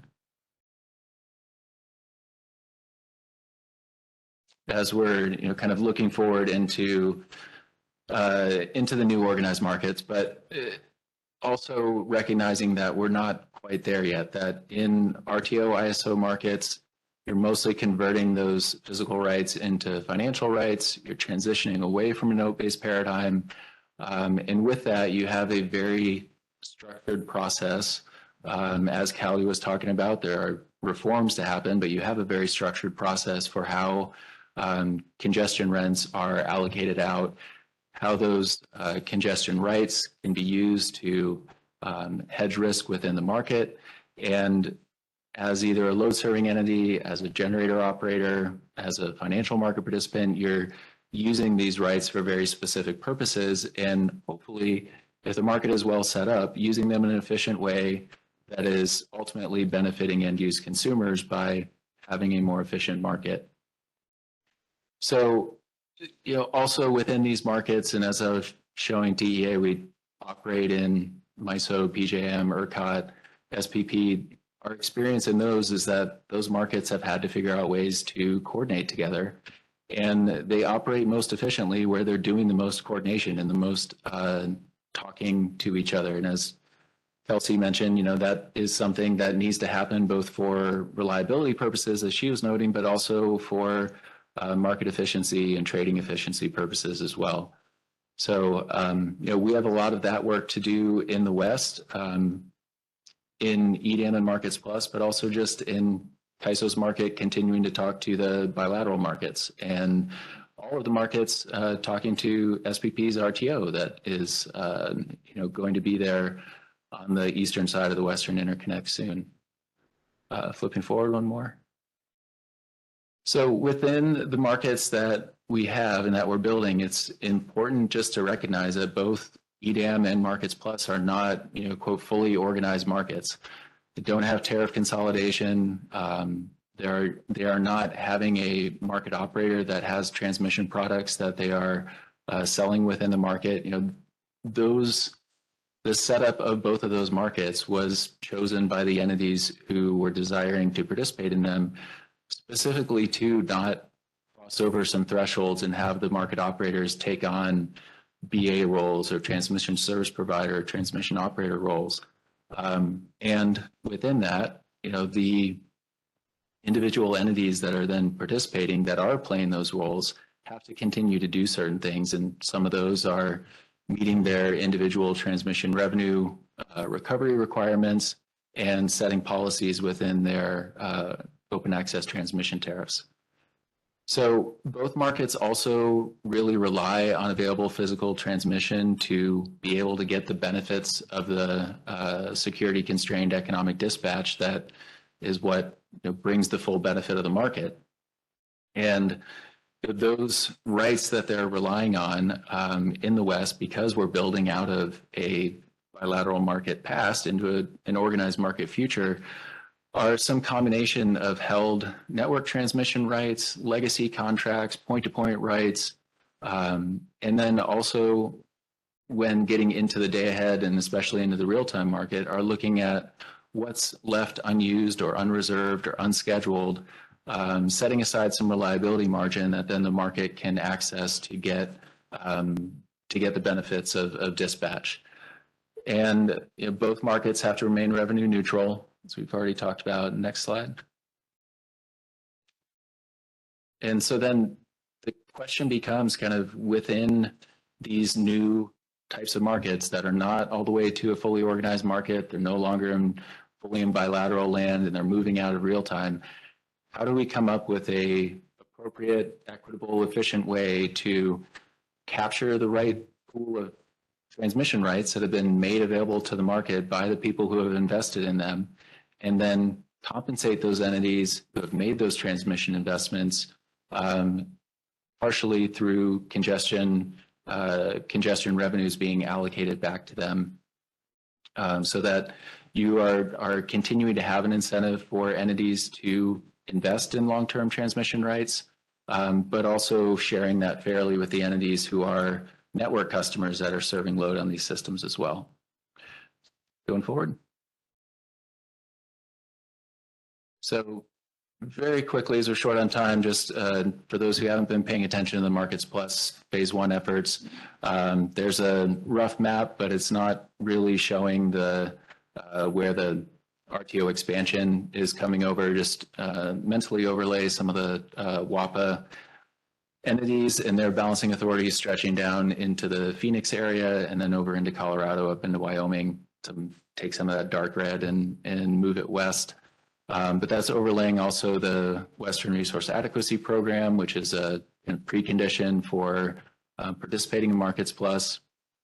And then the orange part showing the Markets Plus entities that are participating in Phase 1. I listed down some things that are kind of core elements of the Markets Plus design. One of those is one that I've mentioned already, is just in that maintaining incentives for entities to continue to invest in transmission rights, but also just looking at kind of having a seamless way of doing congestion management, where Markets Plus, I guess, just because they're coming from a single market footprint, running the security constrained economic dispatch, has decided not to separate their balancing authorities in the same way that that EDAM has, but that's kind of just part of the baseline of the market. Markets Plus will have market-to-market opportunities with SPP's RTO, but it's a fully separate market in operations and in their tariff. So seems issues that maybe EDAM is dealing with between the non-CAISO areas and the CAISO areas are a little bit different than what Markets Plus would be dealing with RTO East, and that they're separate markets and a separate tariff. But there are seams issues and market-to-market dispatch things, congestion management things that have to be solved just in the Markets Plus to RTO expansion market. So moving forward one, can read through this kind of on your own. The Markets Plus tariff was filed with FERC back in March. That link takes you to the full tariff filing, which has the cover filing, which has the sort of plain language description of a lot of the Markets Plus design. If you prefer to read sort of a narrative description than a tariff description of the market. Markets Plus is expecting to get a order from FERC here in November, and then we'll be looking at getting Phase 2 funding commitments later in December to be able to move into that next phase where they would be working towards the implementation and go live in second quarter of 2027. While all of that's going on, the stakeholders myself included, some other folks in this room, are all working through the working group meetings that are setting up the protocols or the EPM level detail of how the market's actually going to work. If you're, wanting some hot takes on the differences between the markets, I'd probably point you to the issue alerts that Markets Plus has put out that are just sort of a way to maybe consider some of the differences in the market design. Those are available on BPA's website. You can flip forward one, Scott. Available on BPA's website and also on the Western Interstate Energy Board, I think has them there. Google is your friend for finding those. So getting actually into the Markets Plus congestion revenue allocation, basically phase one of this started out based on a Markets Plus service offering that came out in 2022. And that service offering was SPP working with the future Markets Plus stakeholders to determine kind of what are the broad outlines of a congestion management, transmission usage framework that the Markets Plus community wants to use. And a lot of that starts with their access to the transmission systems. Like EDAM is going to be a flow-based dispatch using that security constrained economic dispatch. But within Markets Plus, the idea is that you would have sort of all transmission from the TSP systems in the market unless they're opted out. And for those entities that want to opt out, there's timing requirements and there's just sort of the general OAT conventions getting applied to the use of their transmission outside of the market. And Markets Plus felt like that was an important thing to include in the market, just from a recognition that these markets are being built on top of the OAT past. And so there are entities who have, say, a load serving requirement within California that have built wind outside of California that bought long-term transmission rights, and they maybe don't want to participate in Markets Plus. Maybe they just want to, at least for the first year or first 2 years, just be able to schedule their generation into California to meet RPS, to meet RA, but not get into another market. And so even though it's not ultimately as efficient because you're having to kind of maintain some swim lanes, it does at least help provide that transitionary basis for the market, and also helps to kind of maintain that incentive for investing in those long-term rights. Like in EDAM, Markets Plus is operating from the perspective of having an allocation that's based on prevailing flows only. So out the gate, both markets are going to be to an extent underfunded from the standpoint of that if you are getting a congestion allocation on a path, as I'll describe here in a second, you're not going to be paying in if the flows are counterflowing on the rights that you've brought to the market. Moving forward one. So high-level conceptual framework, you've got day-ahead congestion rent being collected, and then you've got this split between allocating to point-to-point transmission rights and NT customers. The point-to-point customer allocation is based on the TSRs and the megawatts that an entity is showing to the market on a forward basis when a monthly snapshot is taken of their transmission portfolio on the Markets Plus system. Whereas on the NT side, those rights are being mapped out to the peak billed megawatts for the month, and then associating those NT rights with the NT resources that map to the NT loads on a merit order basis in order to have them have a fair allocation alongside the point-to-point rights. If there's any residual congestion, then that goes back to the TSP for allocation. Flip forward. So that general eligibility is created with the new acronym, the CRETSERS, Congestion Rent Eligible Transmission Service Reservation. This is the point-to-point entities prior to the operating month getting established that they have a point-to-point right that is going into the market within the footprint that will be eligible to be allocated congestion revenues that then show up in the market. And so it's a conversion of a vote-based point-to-point right with a specific POR and POD affecting a specific constraint, that when congestion accrues on that constraint, they get the right to be allocated out those congestion revenues. Next slide. These rights, of course, have to be verified. SPP, as the market operator, is doing a lot of the heavy lifting on this. They're the ones that are looking at the rights that have come in and being able to establish those Kretzers, but then the transmission service providers have to also verify that the data that has flowed to SPP is correct to make sure that the allocations are getting handled appropriately. Next slide. Try to get through this quickly. On the NT customer side, then, as I was mentioning, the NT customers get congestion rent consistent with the rights that they pay for. So anything that the point-to-point customers aren't paying for in long-term or short-term ultimately ends up getting shouldered by the NT customers. But they may have resources in excess of a given month's like peak need. So they have to sort of reduce that down to a level that would not be overly allocating just to demand.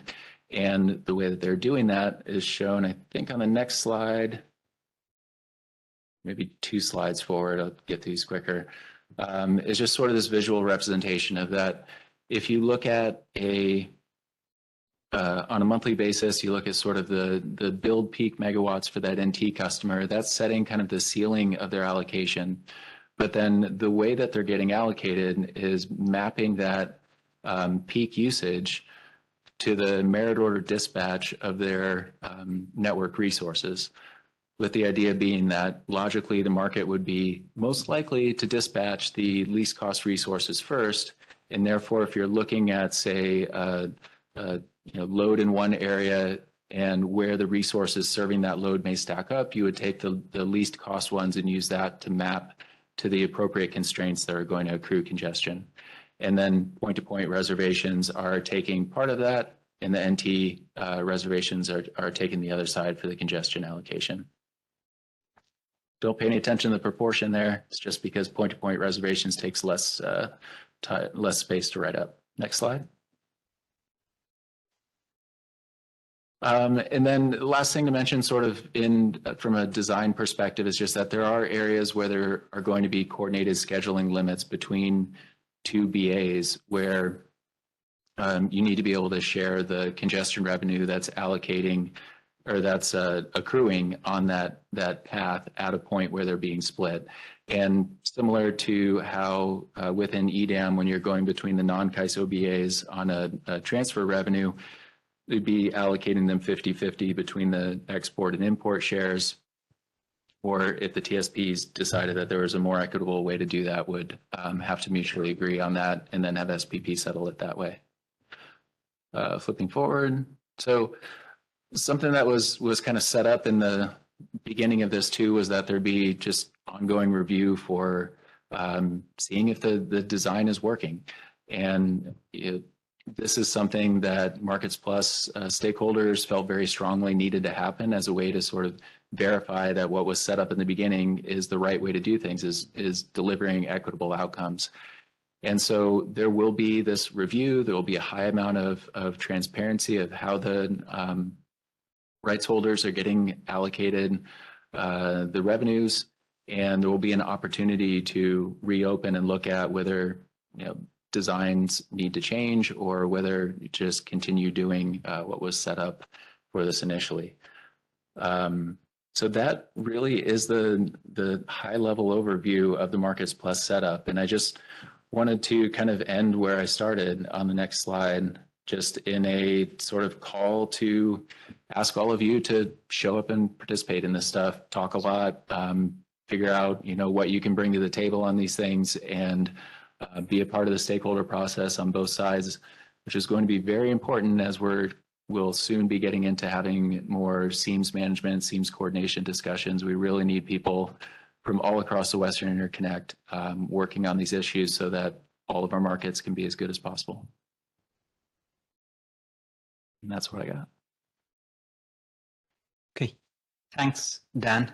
I think looking at the time, we have maybe, yeah, so we can take a couple of questions. So maybe give opportunity for RIF liaisons first to see if there are any questions.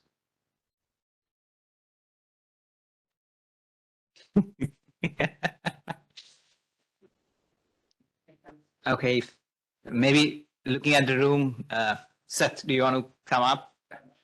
Yes, please. I think there are people online who.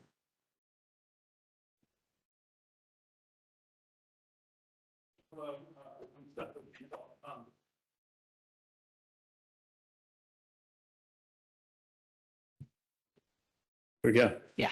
So just a question to the people that have BAs in the WAC, outside of CAISO. So when the allocations occur, so a lot of what you all were referring to was the allocation of the congestion rents. After the allocations occur, what are your thoughts about auctioning any residual of the congestion rents to an open market? So in the EDM, we would allocate pro rata, so there would not be a residual. Okay, so effectively you're saying that all the rents will be distributed back to the LLCs. For the point-to-point rights holder. So we'll just take the whole bucket and allocate pro rata based on measured demand. Okay, so that's the intent of the design. Is there any further thought about evolving into an open rights system where after an allocation, you would have an auctionable rights available to other participants?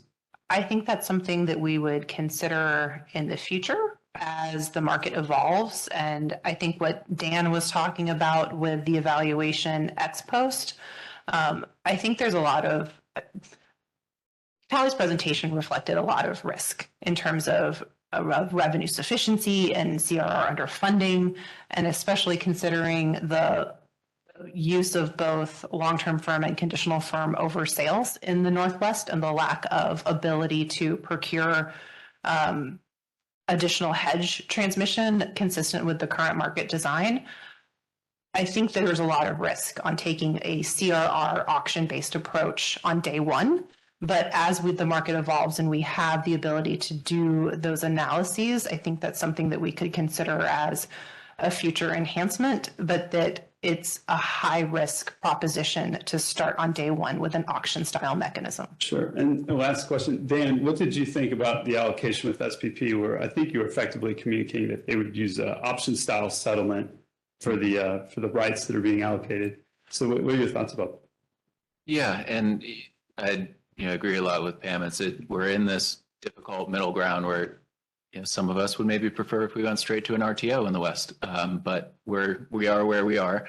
And I think what we tried to do within the Markets Plus working groups was come up with something where if entities valued a path and wanted to have a congestion right on that path, you could take advantage of the resales market within the point-to-point transmission and actually be able to do that, but do it prior to the operating month so that you would be the entity that was registered that would then get the allocation. And it's not perfect because, there's not a lot of long-term firm left in the Pacific Northwest. In some areas there is, but it's the closest way that we could get to saying you can acquire a right to get some allocation and be able to hedge using those physical rights.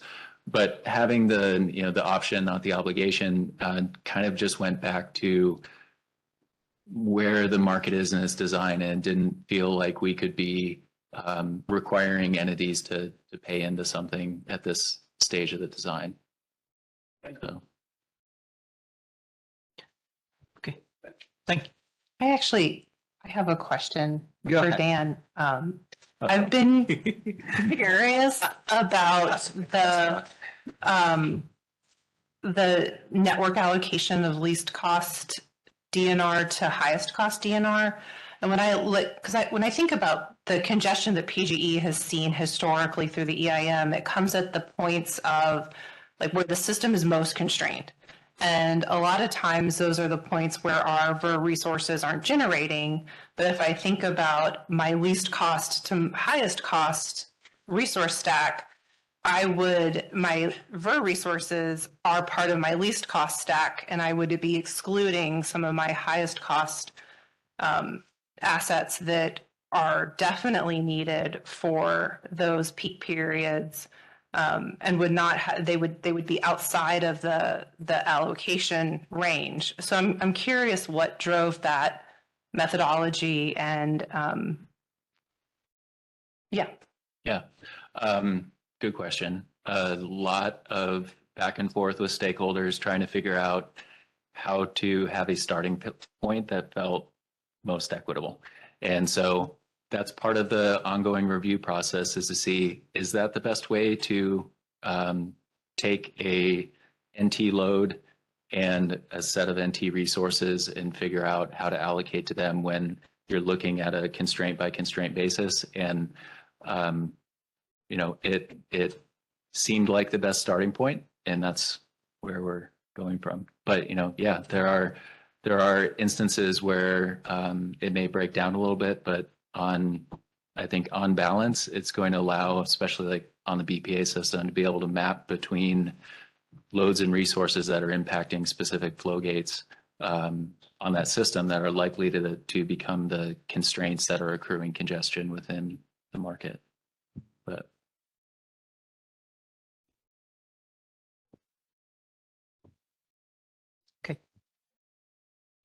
Okay, I think that was all the time we had today. So thank you all the panelists for taking the time.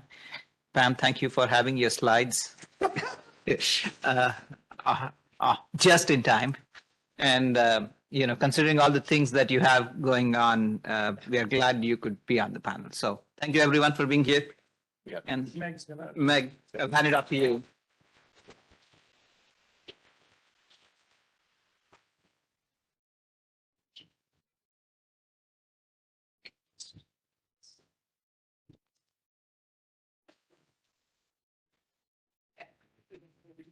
Right.